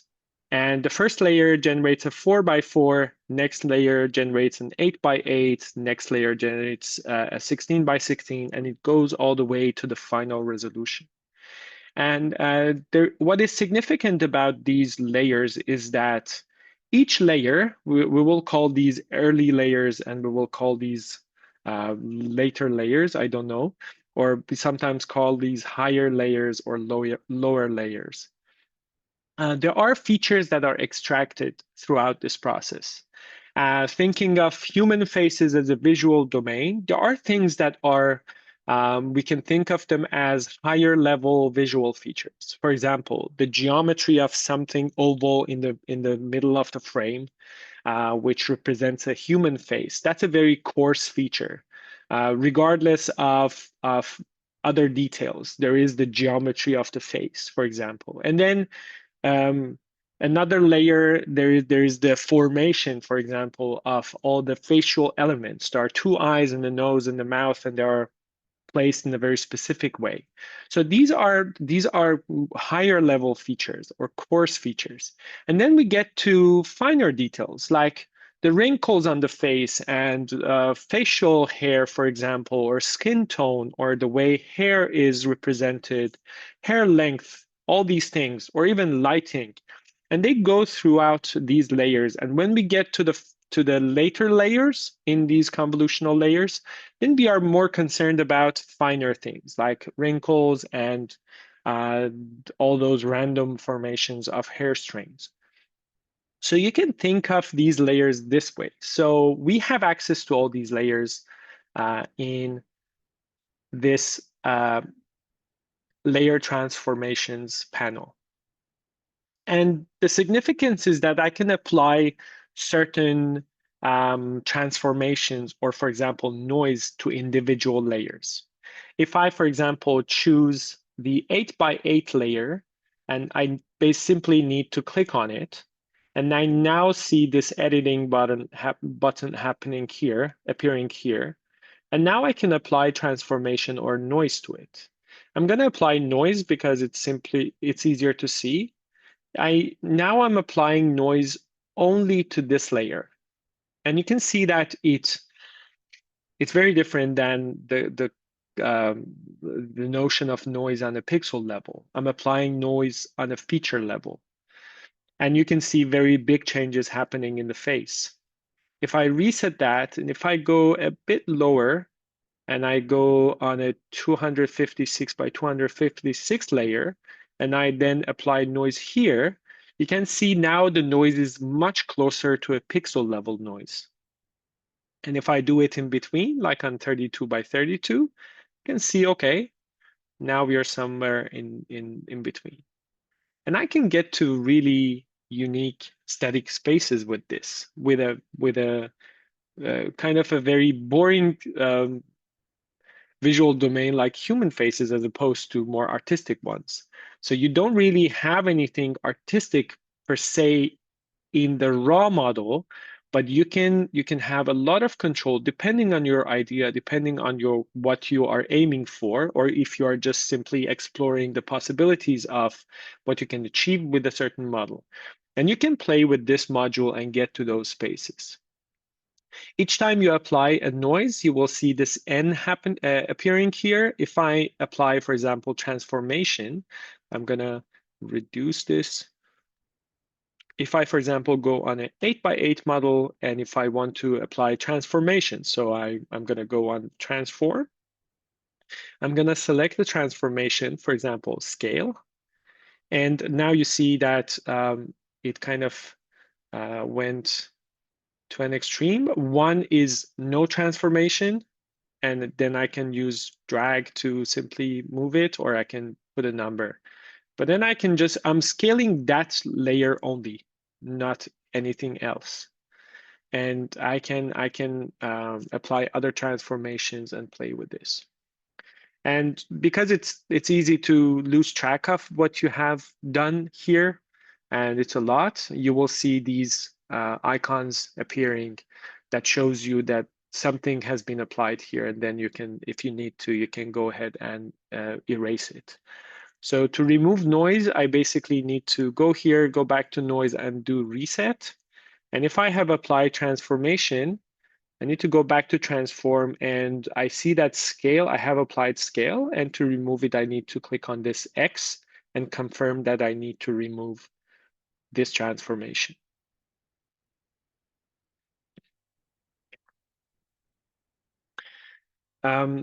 This might take a little time to digest exactly what happens, but this is the place that I recommend all to explore a lot with different models and see what you can do with it, because it will give you a lot of control. I will pause here to see if there are any questions on this, or if it's kind of clear enough for you to go ahead and explore it. I have one question in regards to the layer. This is layers. Will you see more dramatic changes on the lower resolution part of the transforms and noise, or the higher? I would say towards the final layers, if you apply noise, you will see more pixel level noise happening. So it could be also drastic, but it's going to be closer to pixel level noise. But if you apply transformation on lower layers, it will be more like applying a transformation to the final output. So if I, for example, rotate this, almost everything is being rotated. But if I go ahead and apply rotation, for example, to one of the early layers, you will see a very different thing happening. Not everything is being rotated, but certain features are rotated, and it's kind of a cascading effect. So if I apply transformation to earlier layers, it kind of cascades throughout the later layers, because it's being processed throughout all these layers, and it results in something fundamentally different. So that's because it's always working from the lower resolution to the greater detail in terms of the sequencing. Right. Okay. That's right. Yes. Thanks. Of course.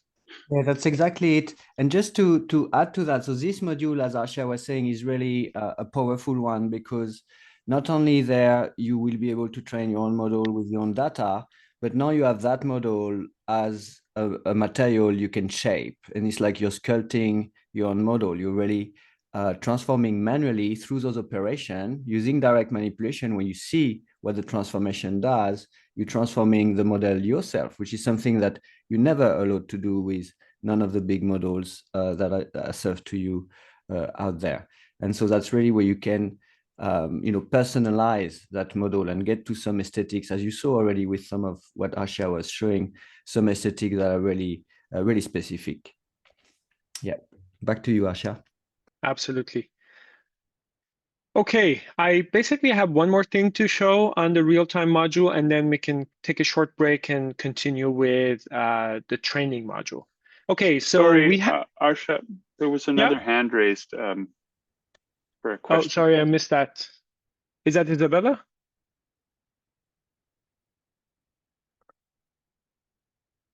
I think that's... Sorry, no, not me. No worries. Yeah, it was still up from the previous question.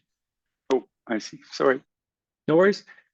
All right. Okay, so we start playing with the model. We load up a model, we start playing with it, we change things, and when we go to layer transformation, we start applying noise and transformation, and there's a lot that goes into that exploration.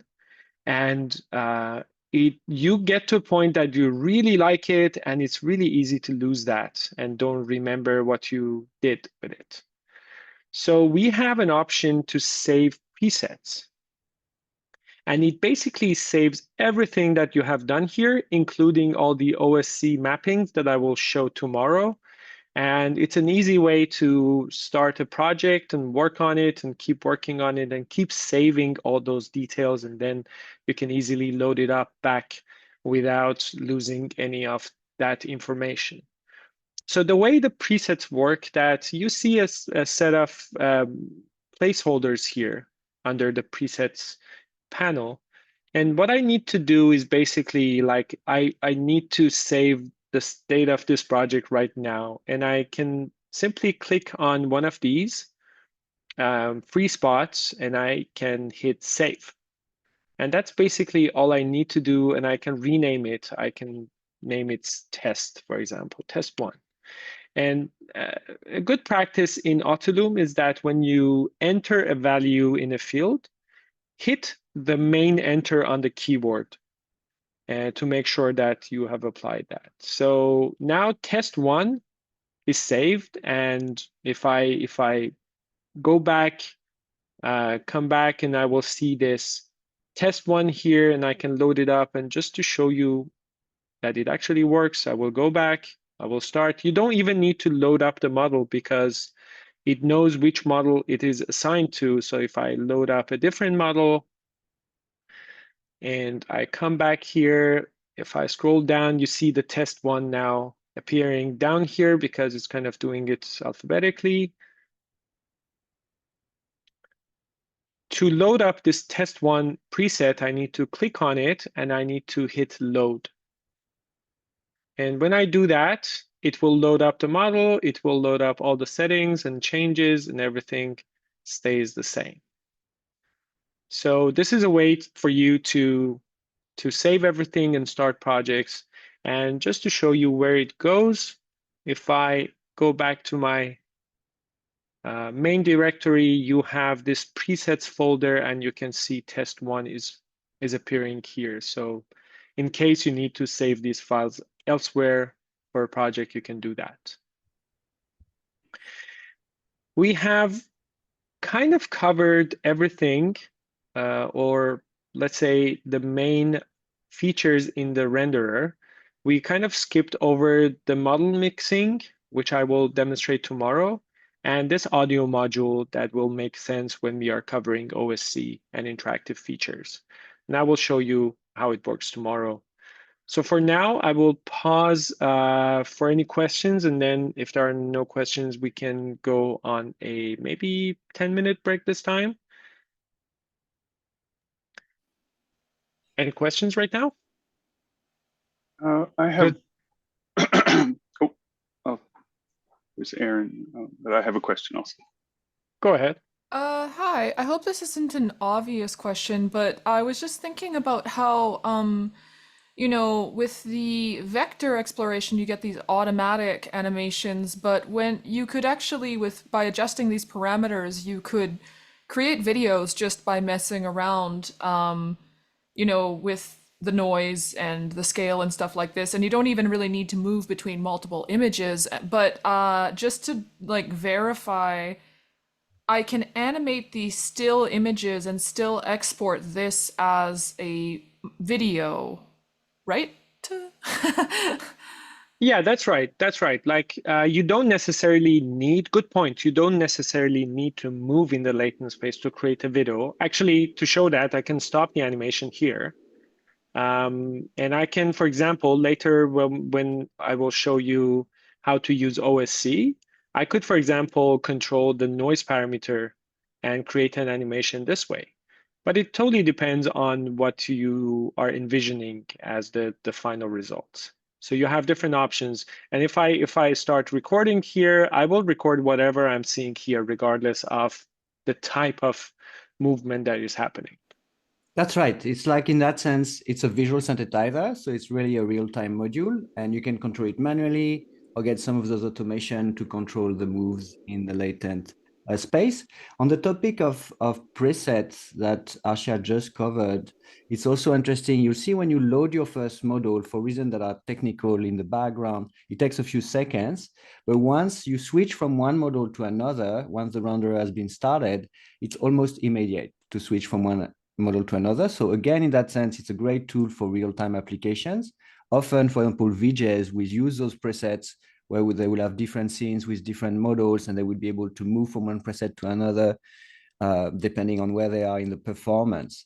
And so, yeah, it is really intended so that the output, when you're recording it or when you projecting it on a projector or sending it to another software, is always going to be real time. And in that sense, it's sort of a visual synthesizer that you can plug into interactive artworks and performance, as much as you can just use it to generate offline content and material to reuse later. So it has that flexibility. I have another question. Is there a way to move through the seeds via OSC? Yes, you can also do that. So if I move here, I will show it tomorrow, but Oh, okay, don't worry. you I'll be here tomorrow. no problem. Okay, yeah, you can control the seed number through OSC as well. Yeah. Woo. Okay, Steve? Yeah, just quickly, if I use my break to start gathering the images we're going to use in training, is there anything we should know about that training data set, like how large it should be, or the size of the images, or the format? No, it doesn't matter. If you're, for example, planning to train a 512 by 512, it's good to have qualities not lower than 512 by 512, but everything will kind of automatically resize things for you inside Autolume. So you just need a folder with all JPEGs and PNGs, for example. Is it important that they're all the same size or all the same ratio, like No. aspect ratio? Okay. No, it can be different sizes and different aspect ratios. No problem. Yeah, and we will cover more details about data and data preparation and data augmentation as we move along. And also, Autolume doesn't take only images. You can also feed it videos, which is, if you think of videos, a very simple way to get a lot of images because there's a lot of frames in a video. So so there's also this option. So we'll go through that after the break. Okay, thanks. Awesome. I Okay, had so one quick question too, which was yeah, in the layer. Steve, were you done your questions? I should ask you. No, go ahead. Yeah, okay. For sure. In the layer tab, when we've applied a transform to say 4x4 and then 8x8 or something, is there a way to just reset all of the layers, or do you have to individually deactivate the noise? No, I think you need to reset? go one by one and reset them. Yeah, it's a good idea to put a reset all. I'll take a note of that. Thank you. Yeah, for me, Arshia, just quickly, Isabella here. Yeah. I was wondering the same, but instead of just everything reset, is there a way that just goes undo? Like the last thing you did, for example? No, I don't think Control Z works in Autolume. Perfect. I mean, you guys are so specific on everything that I was like, oh, maybe, but great. Thank you. Yeah, good idea. Awesome. Okay, it's sharp 11. Let's come back at 11:10, and we'll continue with training for another 40 minutes, and we'll end the first session. Thank you so much. Is there anybody who can help me with GPU problems during the break? We have Lionel actually with us, who is from the development team, and hopefully he can help you. That would be lovely. Thank you. And we can do that in the main session, or we can send you in a breakout room if you would rather not disclose your setting to the entire group. A breakout room would be great. Yeah. Okay. Ahmed, do you want to send me and maybe Lionel if he's still around? I just didn't catch who wanted the help on the GPUs. Oh, great. Who was talking? Good question. Halima. Yeah, okay. Yes, I'm available to help. I'll do that now. And Heidi. Yes. Okay, yeah. If anybody wants GPU support, I think I'll do that.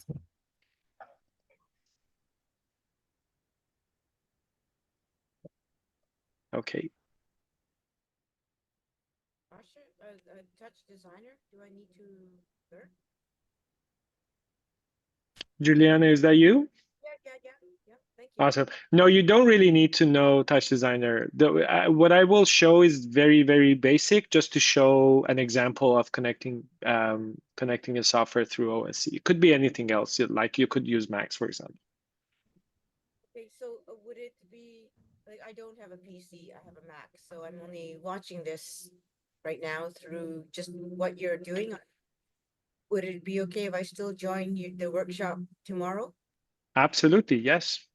Okay, thank you. Welcome.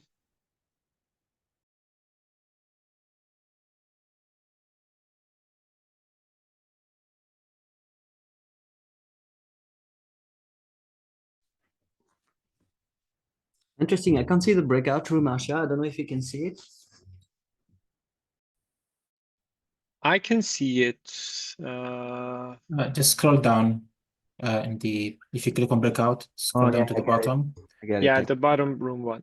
and you could join from there. Yeah. Super.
This is great fun. What's going on here? Lionel, is that you? Oh, this is JS. Sorry, Jean-Sébastien. Oh, I see. I was Sorry, just saying. I didn't get your comment. What was that? Oh, I said this is great fun. Seeing Oh, great. seeing the system work and Oh, watching great the that you GPU just like spike to like. Yeah, you'll use the amount of GPU that is hard to use ever. I've got a 3090, so this is good. Good to use it for what it's good for, I think. Awesome. So I'm seeing really good flow and good frame rates.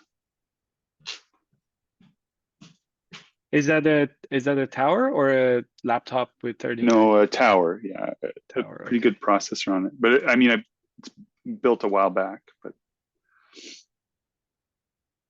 it's still, I think, pretty good. What computer? I'm really enjoying your lesson here. It's really good.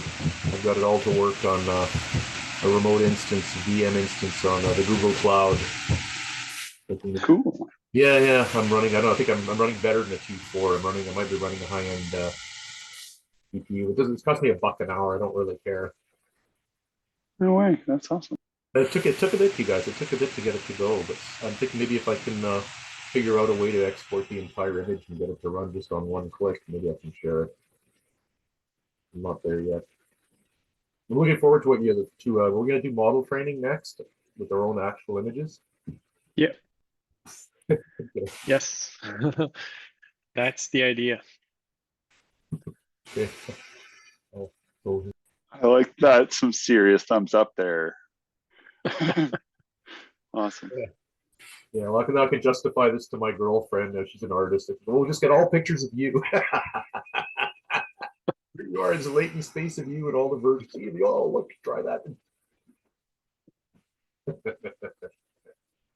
That's fun.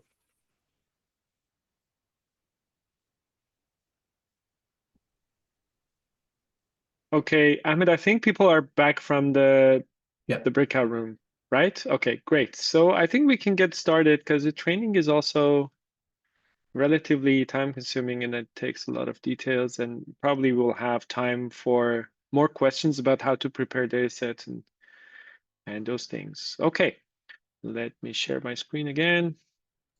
Just one quick question, Arsha. Yep.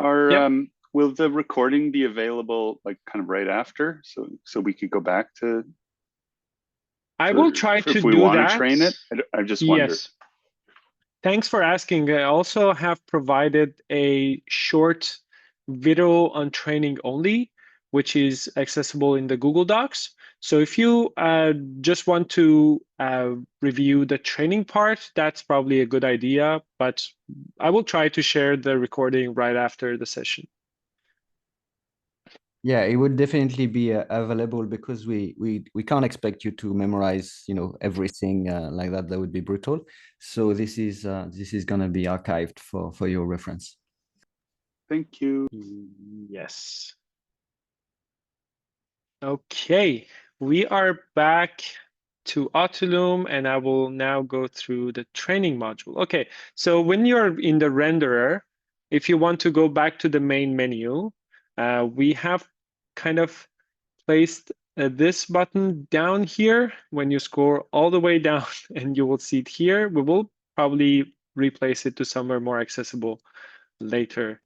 But now using this, you can go back to the main module. Okay, so before jumping into this, let me show you some examples of what we mean by a data set. So we need a data set for model training. And in this case, we basically mean a collection of images. And that collection of images can come from your artwork.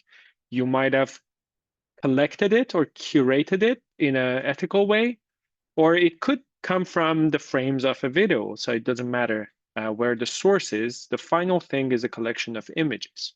And we want some sort of visual coherence in it. So my first example was a collection of images of dog faces, which corresponds to something coherent. But if I had a data set of buildings and dogs and nature and phones and laptops, and it wouldn't necessarily be coherent in a way that represents something that shares the base visual patterns.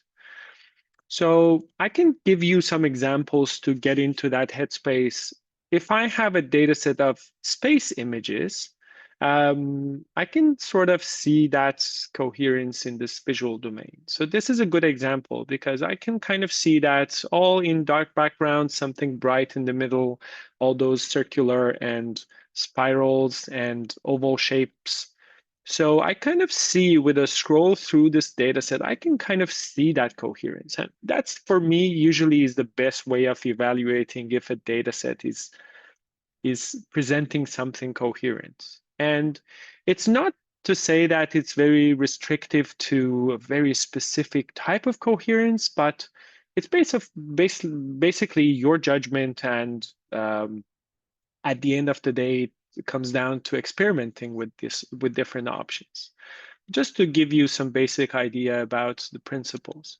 I have another example here of clown faces. This is a bit freaky, but I can kind of see that like all those, this is very diverse in terms of the specific, for example, paintings on faces, but just scrolling through, I can see those vibrant colors and specific shapes on the eyes. And this is kind of a more complex visual domain, I would say, and we will experiment with this, and I will show you some tricks that can help with such data sets. And this one is only 200 items, and I would say like I can pull it off somehow. I can pull it off with 200. And the space data set as well, 207 images. But this is kind of the lower limit of what we mean by a data set. I would recommend aiming for something around 500 if possible. Of course, if you are planning to train a model on somebody's paintings or your artworks, depends on the availability, but there might be some augmentation techniques that in addition to what Autolume already offers, you can use to grow your data set to bigger sizes. I can also show you some examples of our collaborations.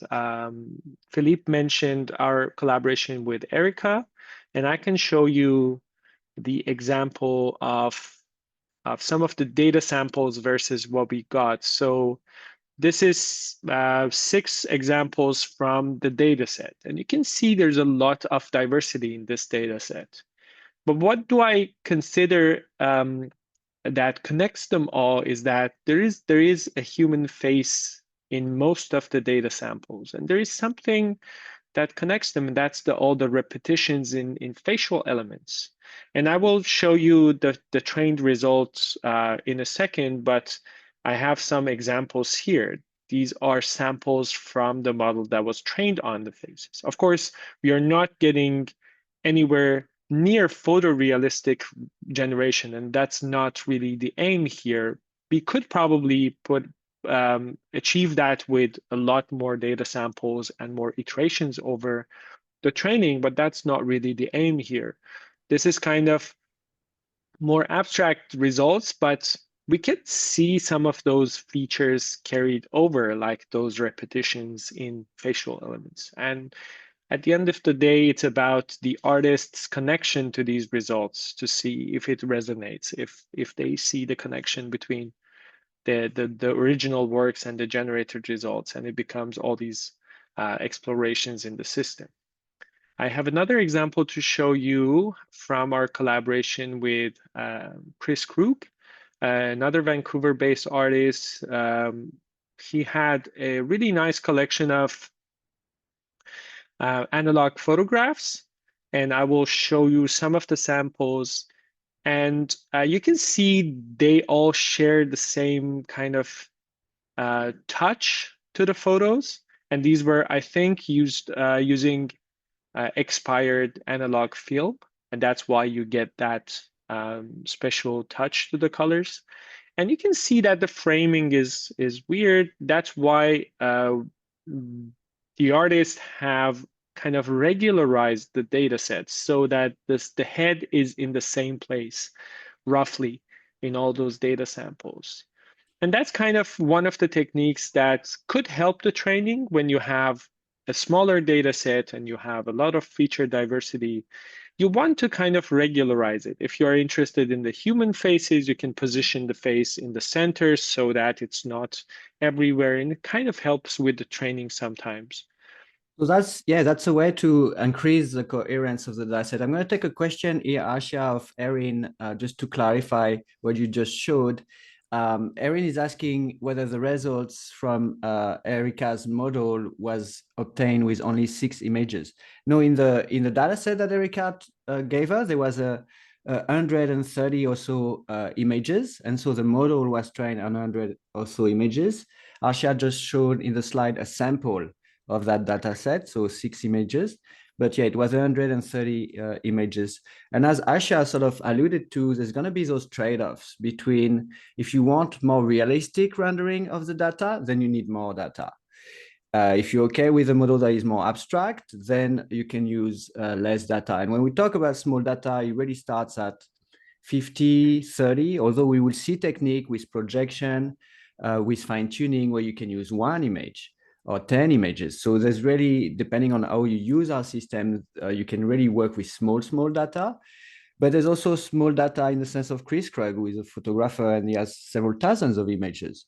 And then if you use your video as input at 60 frames per second, taking every frame, and you have a couple of hours of videos, and we're talking hundreds of thousands of images. And it is still small data. As long as you're not in the billion or the trillion, it sort of works as small data. But there will be trade-off between the size of the data set, the specificity and the coherence of the content, and the type of model you will have. But the whole point of Autolume is to give the artist all of that control so that they can really craft their own model and their own aesthetic. And acquiring the data is definitely step number 1 and a really important one. Back to you, Asha. I just wanted to, is that also what you, when you mentioned smoothness, is that there's greater smoothness with greater data points, or is that a different terminology for the? No, different terminology. When we talk about smoothness, it's just because no matter how much data you use, the latent space that is being built is continuous. You see here right now, we have an interpolation between all sorts of images, you know, and in fact, in the data set, there was only a finite number of images. In this particular data set, how many images was there, Gracia, in the end for Chris? 600. So roughly. here it was trained on 600 images.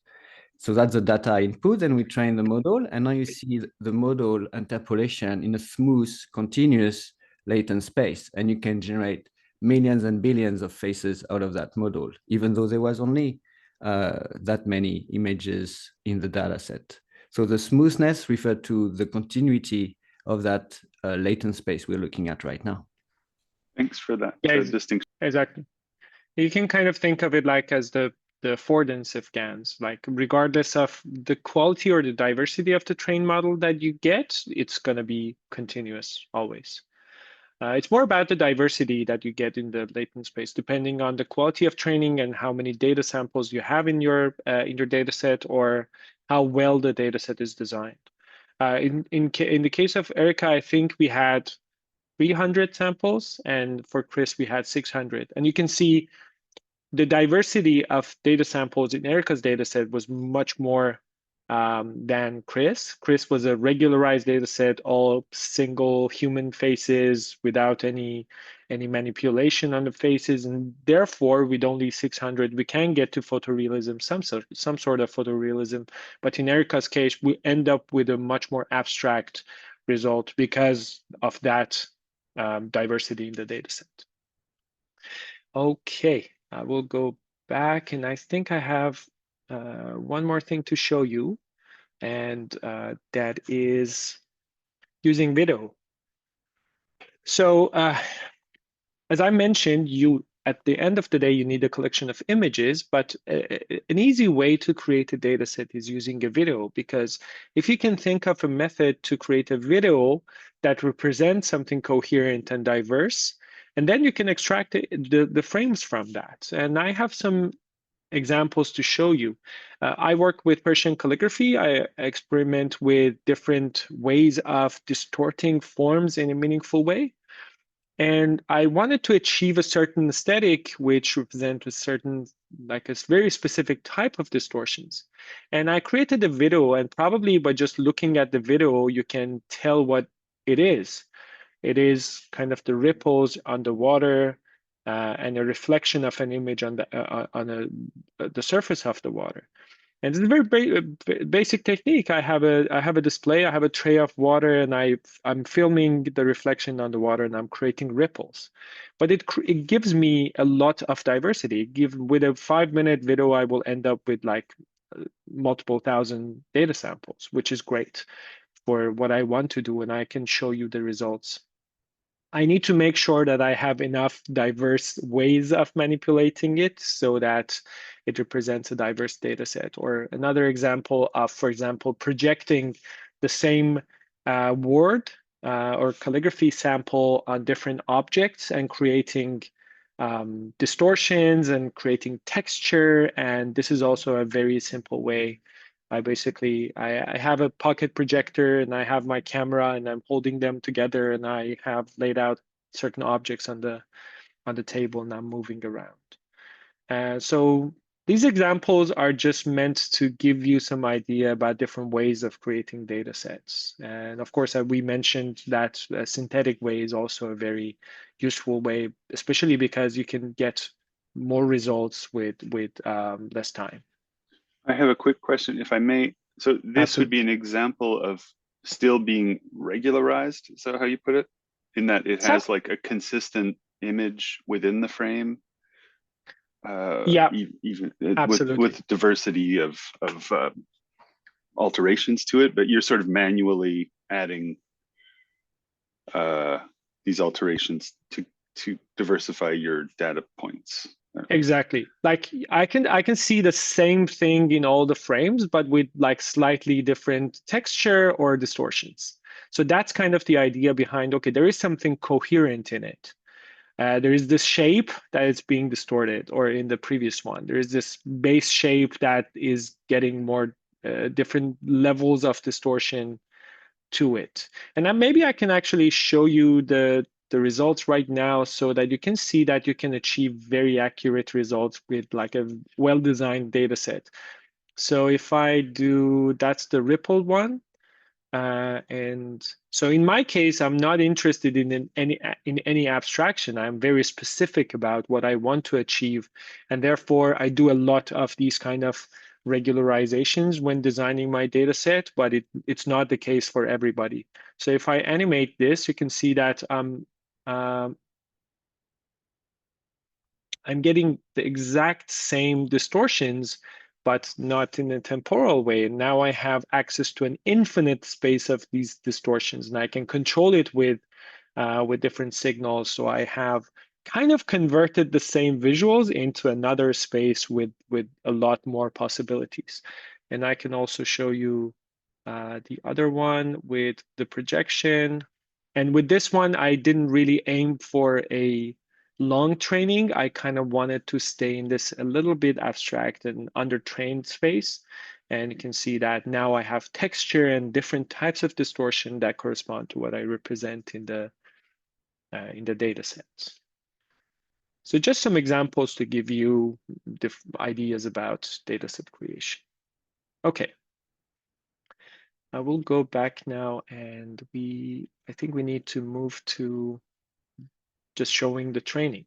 And okay, so going back, if you have downloaded the workshop material version, you will have 2 data sets in your data folder inside the main directory. One is space, one is clowns. I'm going to show you a training on space. Doesn't matter which one you choose, but you can provide, if you have already prepare the data set for today, it's a good idea to run a training right after this session and come back to the next session with something, and we can discuss what happened, and if you run into any issues, and we can discuss the visuals in case you get to good space to share. All right, so this is a training module, and this is what we have control over. First thing, we need to specify where we want everything to be saved. So throughout the training process, there will be files generated, preview images, and snapshots, which are pickle files, and we will keep generating those until we are happy with the results. So if I open that up, it's a good idea to put everything in the training runs folder. To select that, I just need to click on it, and I see the path here, and I need to hit select. So we are keeping things in the training runs folder, the results. Okay, I need to choose the data set now. If I click on data set, I'm automatically seeing the data folder inside the main directory. I'm going to use the space data set for now that I showed you before. I'm going to click on it, and this contains 207 images, different sizes, different aspect ratios, but all, I think, PNGs and JPEGs. Okay, I have selected it. I'm going to hit select. I have the data set. The next field is for when I want to resume training from a previously trained model. I'm going to show you an example tomorrow when we are discussing the results. We are not using it right now. If you don't choose anything here, it basically means that you are training from scratch. There is no previous knowledge in the system. It's going to look into your data only, and it will start from knowing nothing to understanding your data set. Okay, now we have the augmentation techniques. There are two options available. One is called ADA, the other one is called diff-aug. These are basically different techniques for augmenting your data set. It doesn't matter that much which one you choose, and it comes down to just experimenting with these techniques to see which one works better. I choose ADA most of the time myself. And next thing is the amount and the type of augmentation that is applied to your data set. It's called augmentation pipeline. So and maybe, Asha, maybe we can just backtrack a sec and remind people or introduce to people the idea that, so augmentation is this idea that when you work with small data, you could use algorithm to generate, in a way, synthetic data from those small data so that you get more data. I'll give you an example. If, for example, we have this data set of space images, well, you know, space, you can look at it, and if you turn your head, the angle of what you see is going to change, and it doesn't really matter. It's still a picture of space. So in other words, if I have 100 pictures of space, I can take each of those pictures, rotate them randomly by a few degrees, and generate another 100 pictures that are different, but very similar, and therefore they augment my data set. And therefore you can, that way, start with very little amount of data, maybe your paintings, and you know, nobody has painted 100,000 paintings. And then you make those operations on those paintings, translation, rotation, all sorts of operations, symmetry, things like that, and you end up augmenting. So that's what augmentation really means here. yeah, exactly. Thank you, Philippe, for that explanation. And as Philippe mentioned, there are different ways of augmenting data. For example, adding noise or rotating or changing the colors slightly or deforming the data samples. And towards the end of this list in the augmentation pipeline, each of these letters correspond to one augmentation, one way of augmenting the data set. If you're not super specific about the ways that your data set can afford augmentation, I recommend choosing the last one because it applies the most possible augmentation on your data set. And if you have a small data set, it's a good practice to do that. If your data set is not all... Arsha, so the BGC FNC is the one you recommend for the smallest data set? Yeah, basically the last one in the list. Yes. Okay. Thank you. Welcome.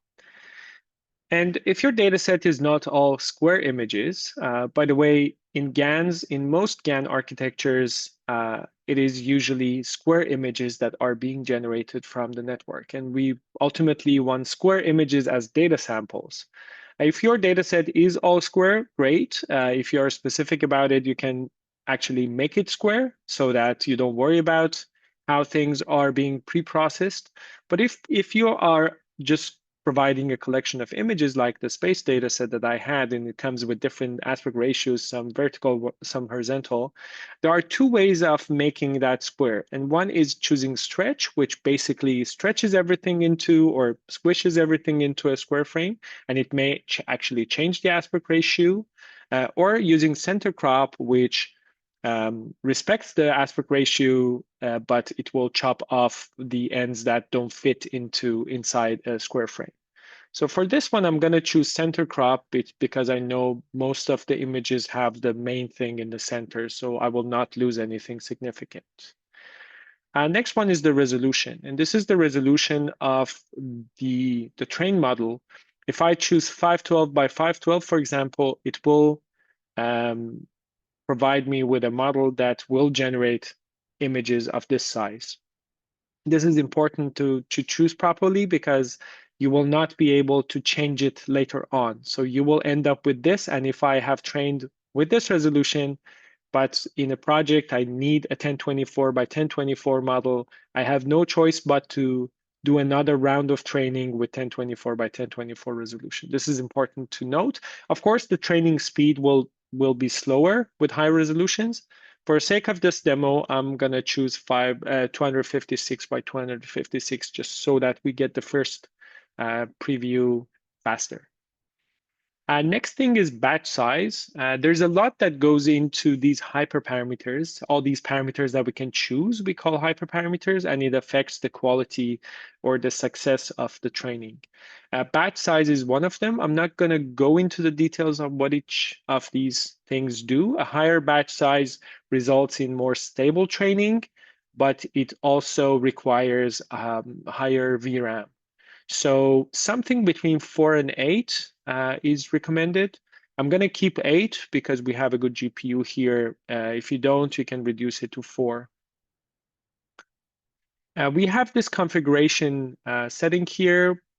A configuration, each of these configurations is kind of a set of hyperparameters, some of which we are kind of overriding here, some of which we are not giving access to because that's very specific and we don't really need to worry about that. I wouldn't worry too much about the configuration that you choose for the first time, at least if you are trying a data set. I often leave it at StyleGAN 2. You could also use Auto or any of the other ones. And you can see some of them were specifically made for reproducing the research papers results. So because we are not in that space, I often choose StyleGAN 2 or Auto, and I just override the other parameters that we have access to. Next thing is non-square setting. So this thing I think I will explain tomorrow. I will show a quick slide. We are not really doing non-square training. We are still doing our square training, but if you choose this option, you will have some control over, for example, adding paddings to your images so that when you end up with this frame, you can chop off or crop these paddings and do non-square results in your post-processing. We'll come back to it and I will explain it a little bit more tomorrow. For efficiency's sake, I'm sorry. Yep. Efficiency's sake, we want to concentrate on square data sets. Square inputs is preferable. Is that right? Square inputs, it will not change the efficiency because everything will happen in the square space. In this training, even if you choose non-square setting, it will just add paddings inside the square frame. Yeah. Okay, last thing we need to do is go to this advanced window, and there are some parameters that we can control here.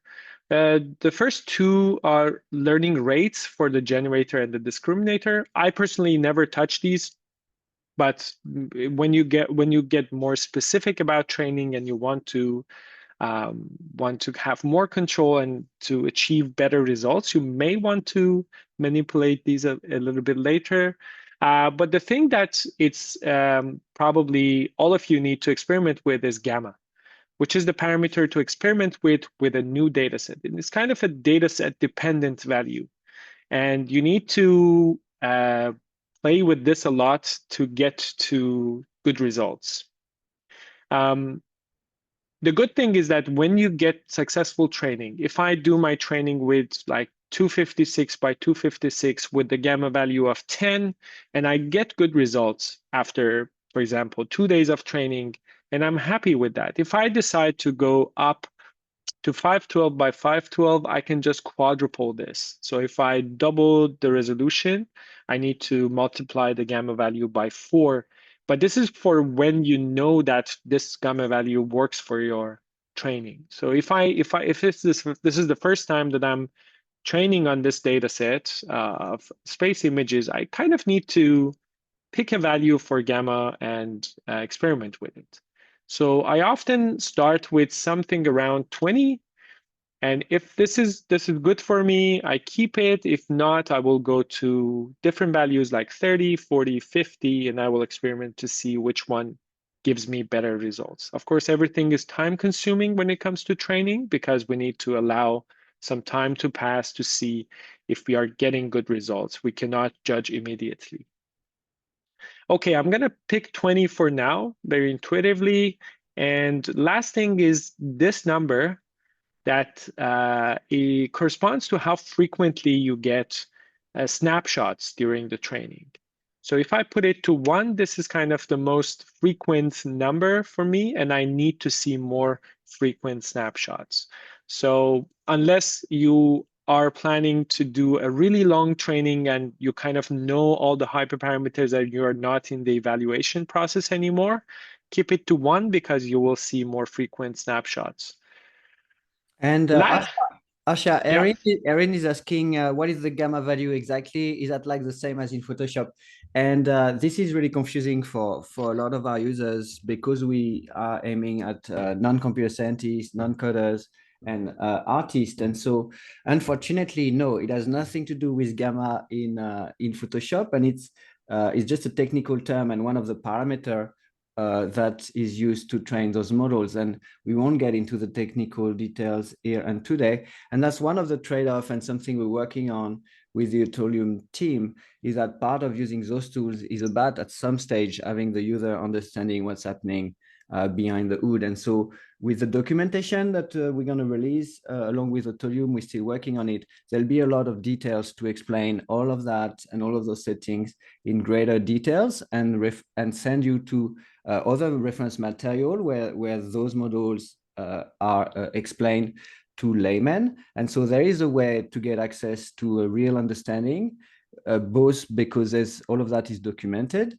and we wanted to explicitly show that to the artists so that they have the choice to, as Asha mentioned several times, not touch the parameters because they're not sure and by default it's going to work, or delve into it and take control over it. At some stage, we thought maybe we should rename them, give them names that are more meaningful, and make a simplified interface. But the truth is that would be even more confusing in the long run for everyone, because then you just introduce 2 different names for one thing. And so we, in that first iteration of the interface here, we went towards explicitly showing and exposing all of the parameters using as much as possible their original name. And so that's sort of a design trade-off that we went for.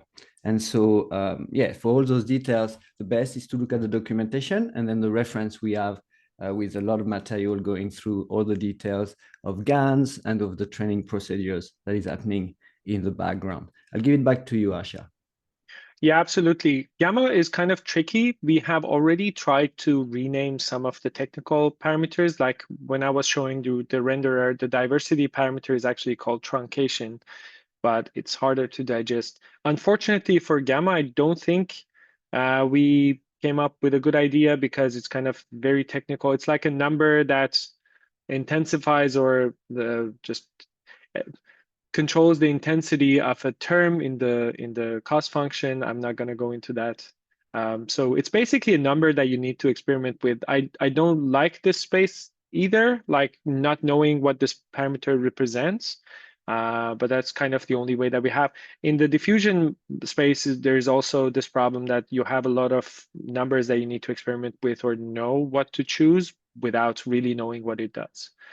Yeah. And the truth is, there's also the other way to know what it does, and that's why we like model crafting, is by practice, right? And so with direct manipulation in the renderer, you can really see what everything corresponds to. And when you do the training and you retrain and train again and try different things, then you will see those differences in your models, and that would give you a more empirical, understanding of all of those parameters. Absolutely. Okay, last thing here, you have this checkbox for mirroring. And this is a very basic augmentation technique in addition to whatever is offered here. If your data set can offer being flipped horizontally, you can keep it checked because it doubles your data set. In the case of any abstract domain, if you have like abstract paintings, and if it's not directional, you can mirror them and you can multiply them by 2. But if you are, for example, when I'm working with calligraphy, it's directional, so I cannot use mirroring. So I will uncheck it. I'll keep it checked for now because space data sets can be flipped, and we are done. I will close this, and we are ready to start training. And for that, I need to hit on this train button here. And this is the preview window that eventually you will see some sort of preview grid happening here, and we'll come back to it. And let's go back to the directory and see what happens in the destination folder. So we chose this training runs folder as the path. And you can see that now there's this folder already appearing here. And the name of it has some of the hyperparameters in it. And this is really useful because I can go back to it and see what I chose as gamma value and what I chose as batch size and what data set I was using in it. So this shows that it was space data set, StyleGAN2 is the configuration, number of GPUs, batch size gamma. And when I go into it, I will see more files being generated here. So you see this reals.png, which basically provides you with a grid of your data set, randomly selected samples from your data set. And as we continue training, you will see some PNG files appearing here and then some pickle files appearing here. Fakes in it, it's kind of the state of the trained model right now, which is untrained. It knows nothing. It generates noise.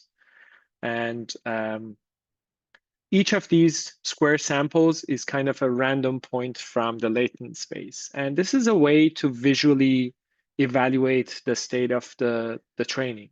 So as time goes by and you will get better results here, hopefully, you can see that if it's diverse in terms of so many samples that you are seeing here, are you seeing diverse images appearing, and how close is it to your data set, and how do you like the results? Basically, that's the main point of evaluation that you need to worry about, because we are not using any quantitative metrics here. We are evaluating things visually.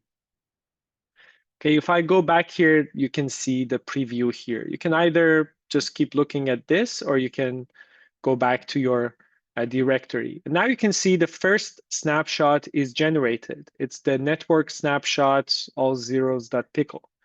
And then when the next one is generated, you will see another number and it will grow sequentially. And basically, when we are happy with the results, which is far from now, like maybe in several hours, we'll come back to it and we will see samples that we like. We will stop the training and we will pick the last pickle file. And this is our trained model. This is the basic idea behind training. I think I have a sample to show you of the preview images of this process. Let me see if I have it here. Oh, yes, I have it. Okay, space.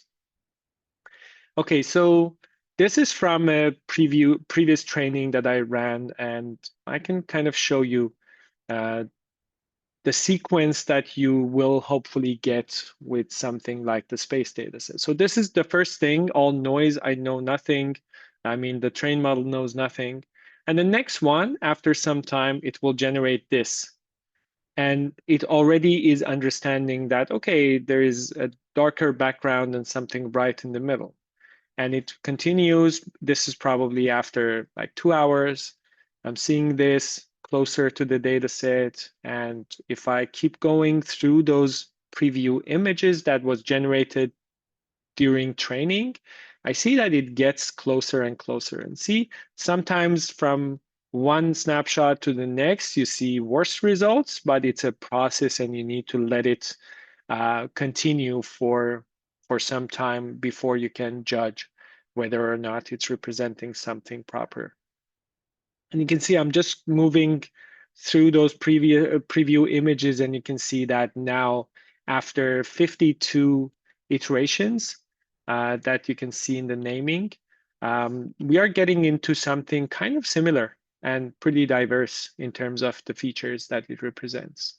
And I think that was the last one that before I stopped the training. If I zoom in, you can see that there's a lot still to continue. We are nowhere close to photorealism, and it might not be our aim anyways, but this is kind of what you can expect to see from a training. Okay, I'm gonna let it run. And I recommend all of you to watch that short video, prepare your data set, and don't worry about the specifics of the hyperparameters, and maybe go with the resolution that I chose and the batch size and the gamma value that I chose and see what happens. And this is all about iterating over these parameters. Honestly, training is a game of patience. You need to be really patient. You need to spend a lot of time. You need to have a kind of a system, not to just randomly change things. I would recommend changing gamma first before you do other things. Do different gamma values, 10, 20, 30, 50, and each one you need to let it run for a significant amount of time, maybe at least 12 to 24 hours, depending on what GPU you have available before you can judge whether or not it's working for you.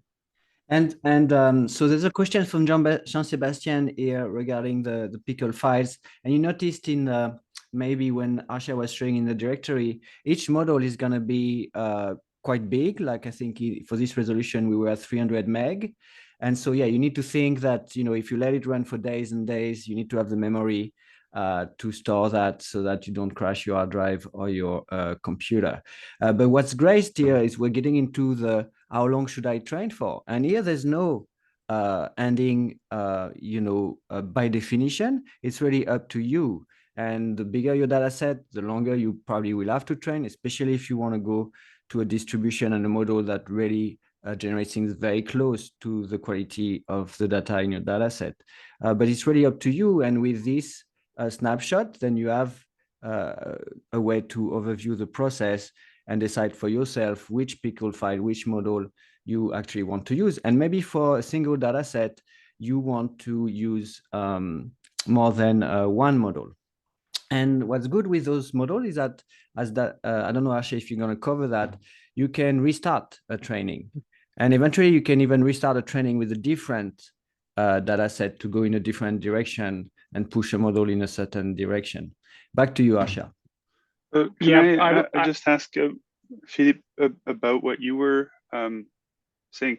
Are the pickle files, do you require all of them as you train, or is it only the most recent one that is significant to the output? It's up to you, depending on your decision, but we save all of them. Okay, so we should try to keep that whole grouping. I think it's a good idea to keep. I think it's a good idea for now, at least when you are experimenting with training. You don't need all of them to run later on. You basically pick one of them at the end of the day and run it. Each of these pickle files is a trained model, and you see the progression of that trained model. But when you are happy with the results, when we are happy with the grid and the preview images, and you basically pick that pickle file, put it in the models folder and run it. And that's the only thing that you need to keep when everything is done. Is that clear? Yeah, I think so. And so the output is kind of like a sprite sheet of all these data points. Like the pickle file is sort of like it looks like it's got No, the pickle no. file is really the model weights, as we say. So it's just Okay. a very, very large matrix of numbers that represent your neural networks, really. Okay. Yeah, exactly. And I'm going to show tomorrow, as Philippe mentioned, a way to resume a training. So right now we are training from scratch. By scratch means that no previous knowledge is stored anywhere. We are training from the point that the generator generates noise and knows nothing. But we can play tricks and we can do training from a previously trained model. And we will show some examples tomorrow that could speed up a training, or you could use it in a very creative way to achieve certain aesthetics. And I have two hands up from Stephen and Isabella. Steve? Sorry, so just to clarify, I've started the training. I don't have that much hard drive space. If I run out of space, can I delete the earlier pickle files and just keep the more recent ones? And that's fine. Yeah, you could do that. Just note that sometimes when we are going through the training, you see improvement in the results to a certain point, and then everything collapses after that, sometimes deteriorate. So if you keep deleting the previous ones, you may end up in a situation that the 2 steps before was better, but you don't have it anymore. Oh, okay. So maybe Yeah. delete every few ones or something if I needed some space. Okay, thank Yeah. you. Yeah, Maybe if you're sure that it's not working, maybe delete that. Yes. Exactly, because you get to see samples from each of them. If there's a model you're like, this is crap, I'm never going to use it anywhere, then you can delete it for sure. Yeah. Thanks. Isabella? Hi. So 2 quick questions. I imagine that just as what they're saying, everyone, we all have kind of limited local space. So just adding an SSD drive would be a solution for this? I think you can access an external hard drive, although I'm not 100% sure. I will try, and you can of course try by providing the path and see if you can access it. Okay. And then the other one would be, you have mentioned at some point that we can see this grid and that relates, I mean, I know this, you relate this to a seed number. Is that possible to view somehow? I think the preview that you are seeing here, we don't know the seed number for each of these. Okay. It's kind of randomly picked from the network. Mhm. And yeah, it's not necessarily that this one you will know the seed number for each of these in the grid. It's kind of randomly picked. Okay, but when you connect it as a pickle file, you could, correct? You could, yeah, actually you could, if you, for example, in the preview, you had one image that you really liked, you can use projection to find that sample in the latent space. Okay, and then I had a third question about it, but I can't remember right now. I'll come back. Thank you. All right. Yeah, and there's other questions. And by the way, I think we'll have to be done in 4 minutes, Asha. I don't know where we are with your program because the Zoom session is going to end. And another question is, can we stop and restart the training? And the answer is yes, you can. Yes. Yeah, you can restart the training by saying, hey, this is the data set and this is the model we're going to start with. And then we do that. And in fact, this is conducive to a technique that we look at more tomorrow, which is fine tuning. When you use a model, for example, a big model of faces like the one we saw by NVIDIA, and then you have pictures of your favorite daughter, and you want to make a model of her face, and then you're going to fine tune a bigger model. So you would have learned what a face is through the big model, and then you would fine tune and train with a small data set and shrink that model to the particular aesthetic of your data, in that case, the face of your daughter. So that's what fine tuning is, and we'll look at it tomorrow. Asha, how are we doing in terms of time? I'm basically good. Like I have covered what I wanted to cover about training. I'm just seeing if there are questions. Maybe I will quickly show you, like, if you realize that you need to stop training, or if you are happy with the results for any reason you want to stop training, there is this stop training button at the bottom of the preview grid.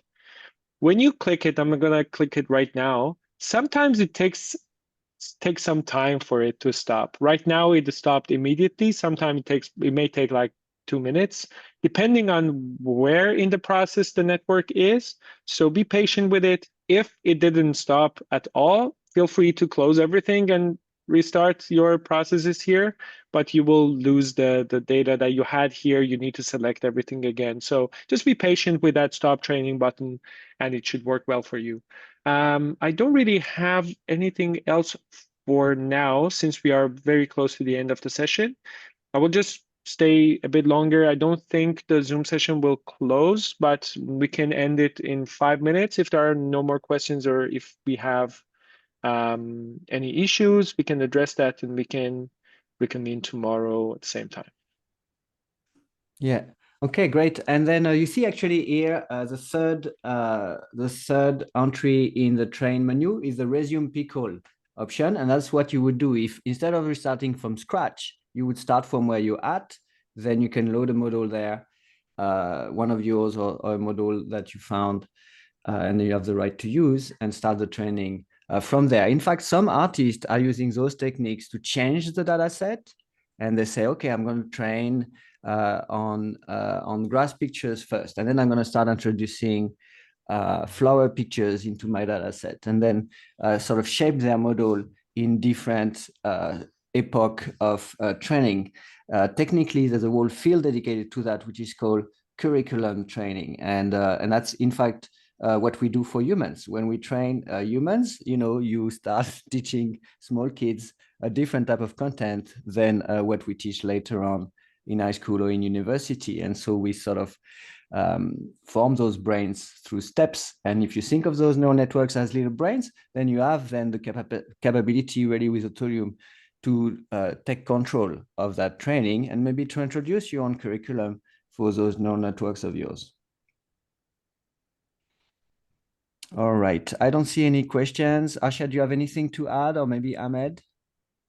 No, I'm just seeing that Lionel and Ahmed are helping some folks with some errors that they're getting. There's a lot that goes under the hood, and we are dealing with very different systems, and there are some cases that you may run into issues. It's really valuable if you provide us the details of that issue, and hopefully we can figure it out and fix something that would help other people, and for you, of course, for the duration of the workshop. So thank you so much for providing feedback on that. And Marlon is asking if there's any repositories where we can find other pickles. And I think you shared some resources, Asha, already in some of the shared documents. Absolutely, yes. In the Google Docs that I shared, and maybe I can show it here, there is a link for pre-trained models here. Some of the models that I'm showing during the workshop are not here because they are like artists' personal models, and we are not sharing them. But others, they are kind of publicly available on the internet. But just be mindful, because models don't necessarily come with clear licenses. So if you find a Stallion 2 trained model somewhere, it's kind of our responsibility to look into see what data set was used, or if the artist is providing permission for what kind of usage. All right. Okay. And Jean-Sébastien is asking if we can talk about his CT scan dataset, and we can do that. Jean-Sébastien, we can do that right now in public if you feel like talking about it in public. Oh, sure. Or we can break out room for you. But yeah, no, for all intents and purposes, everyone, feel free to go on with your day or your night, and then let's see each other tomorrow. The idea, the essence of this workshop was really we give you enough on the first day so that you can, if you have the right hardware, yourself start training a model. And then tomorrow we hope that we can unpack and open some of those trained models and continue looking at what is it that you can do with Autolume once you have a model that you like and that you have trained. All right, so yeah, everyone can leave or stay. Jean-Sébastien, tell us more about your data set. Pardon me. Thank you, everyone. Before I forget to, I was checking the save data path, and because you were asking Arsha if you can send it to a different drive, you can't like hit the arrow button to work your way up to this like beyond the C drive, but if you type in a D or E or whatever other location, it will give you access to the files. Exactly. Thank you. So you can access it with a path, but not just through going up in the directory. Yeah, that's right. So you just have to know if it's a D or E drive or whatever. So you should be able to use a different SSD for if people need more space. Yeah, so I have actually, Philippe, we've met once before, I think on a radio show or something where we talked about AI. And I recognized your face. Yeah. Anyway, I won't pretend I remember it, but that's well possible. Yeah, it was some morning show and in French, and I recognized your face after. Cool. But I've been doing a lot of like sci art, like working with scientists generating CT scans, and so each scan has maybe like 2,500 images of like black and white data, and they are square for the most part, or can be edited to be square, but they would be like a single time point of like a volume of like a video, but each would just correspond to like one sample. And I was wondering if I wanted to be able, like I'm imagining this kind of being able to smooth from one time point to another or something in that space. And if in that case, I want to train with like, by like adding, I guess I don't know how I would make the data path. Do I just put like each one as a folder, or should I put like all of them in one folder and introduce that folder as your data set? Okay, so I make 15,000 or whatever. Exactly. And then it won't matter if they're like a cohesive sequence from 1 to 500 and 500. No, it's going to start interpolating between all of them. It's gonna capture the visual patterns from it. So it doesn't matter if your data set is in a sequence or not. It will kind of do a holistic capture of the visual patterns. And yeah, the best way is to experiment with it, and then it will make it much more clear for you what it will look like. So especially because like you see some sort of temporal thing in the data set, it will not be the case in the trained model. And that's actually one of my favorite ways of using GANs, because if your data set has some sort of temporal coherence, and then it will be broken in the latent space, and then you have access to different ways of interacting with it. Yeah, it's going to be interesting. I think that's a good data set actually for GAN training. Okay, so I'll try to make like maybe, depending on the size of these, they can be quite large. So should I aim for tomorrow to take like a section of if you have only 24 hours to train, which is enough, you may want to select downwards of 5,000 of them. Maybe 1,000 or 2,000 would be enough to start with, and then you'll get some models. And if you're happy with that, then after that you can always boost that. There's Erin's hand in the air. Okay, thanks. My data set might be similar, I hope, to what some other people have, which would be more like a portrait style of a face. And I think that my question is related actually to Jean-Sébastien's question, which is about the capacities of this software to tween between two images. It sounds like that's not necessarily possible, because what is going to happen in the training is that we're going to take my step-by-step video, and then it's going to, like what you're calling these seed objects, they're not gonna be my original frame by frames. It's gonna be something totally different. And so we would be able to tween between those images, but not necessarily between, like, in the videos. That's right. So, That's right. yeah, and again, it depends, in fact, and we'll see tomorrow some techniques that can rectify some of those non-linearities, as we call them, that the machine learning introduces.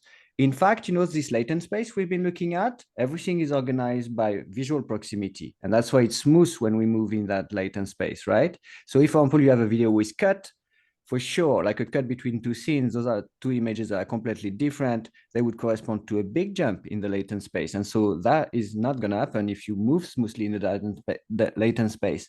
Now you can decide to reconstruct time from those different points in the latent space. And we saw how to make loops, but you can also jump like you would from scene to scene, between different parts of the latent space.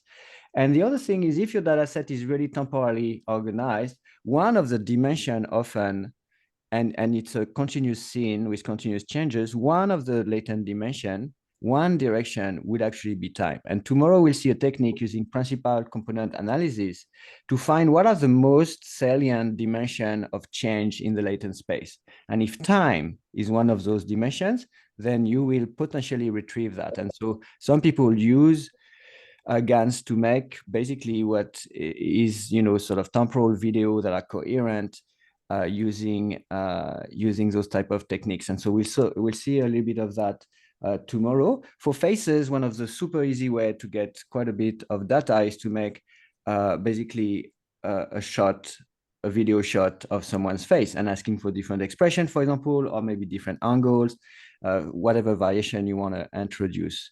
And for example, if I have a data set of me opening and closing my mouth and trying to be very still otherwise, then the main direction of change is going to be my mouth. And tomorrow we'll see how I can then find a dimension where I can now control in the image and do sort of making me talk like a puppet by controlling the movement of my mouth and my mouth only. So this is the type of more advanced technique we'll cover tomorrow, but it's also always a hit and miss.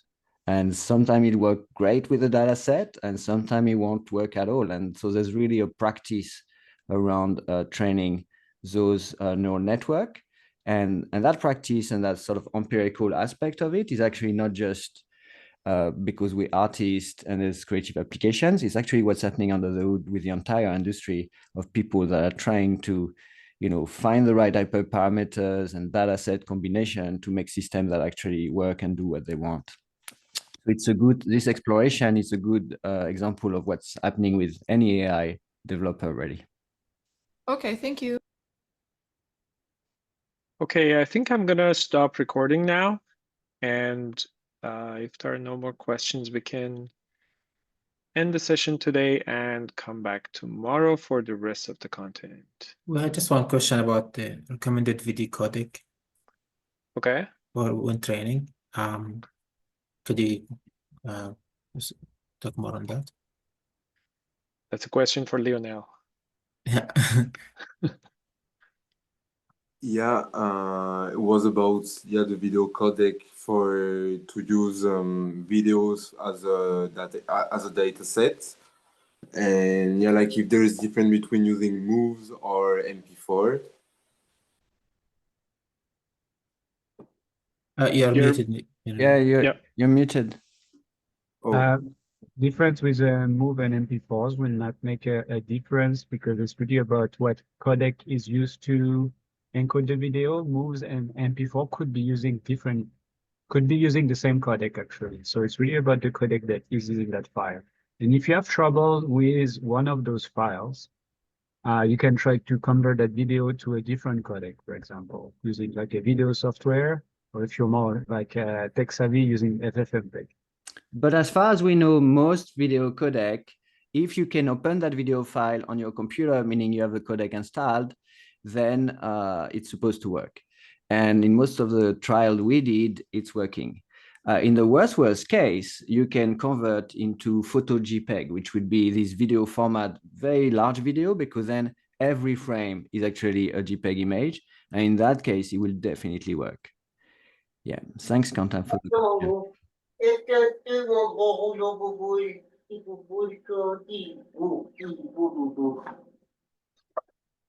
I don't know where that is coming from. Not from me, sorry. Okay, no worries. Okay, I think I will cover video training a bit at the beginning of the next session. Okay, yeah. I'm about to launch a training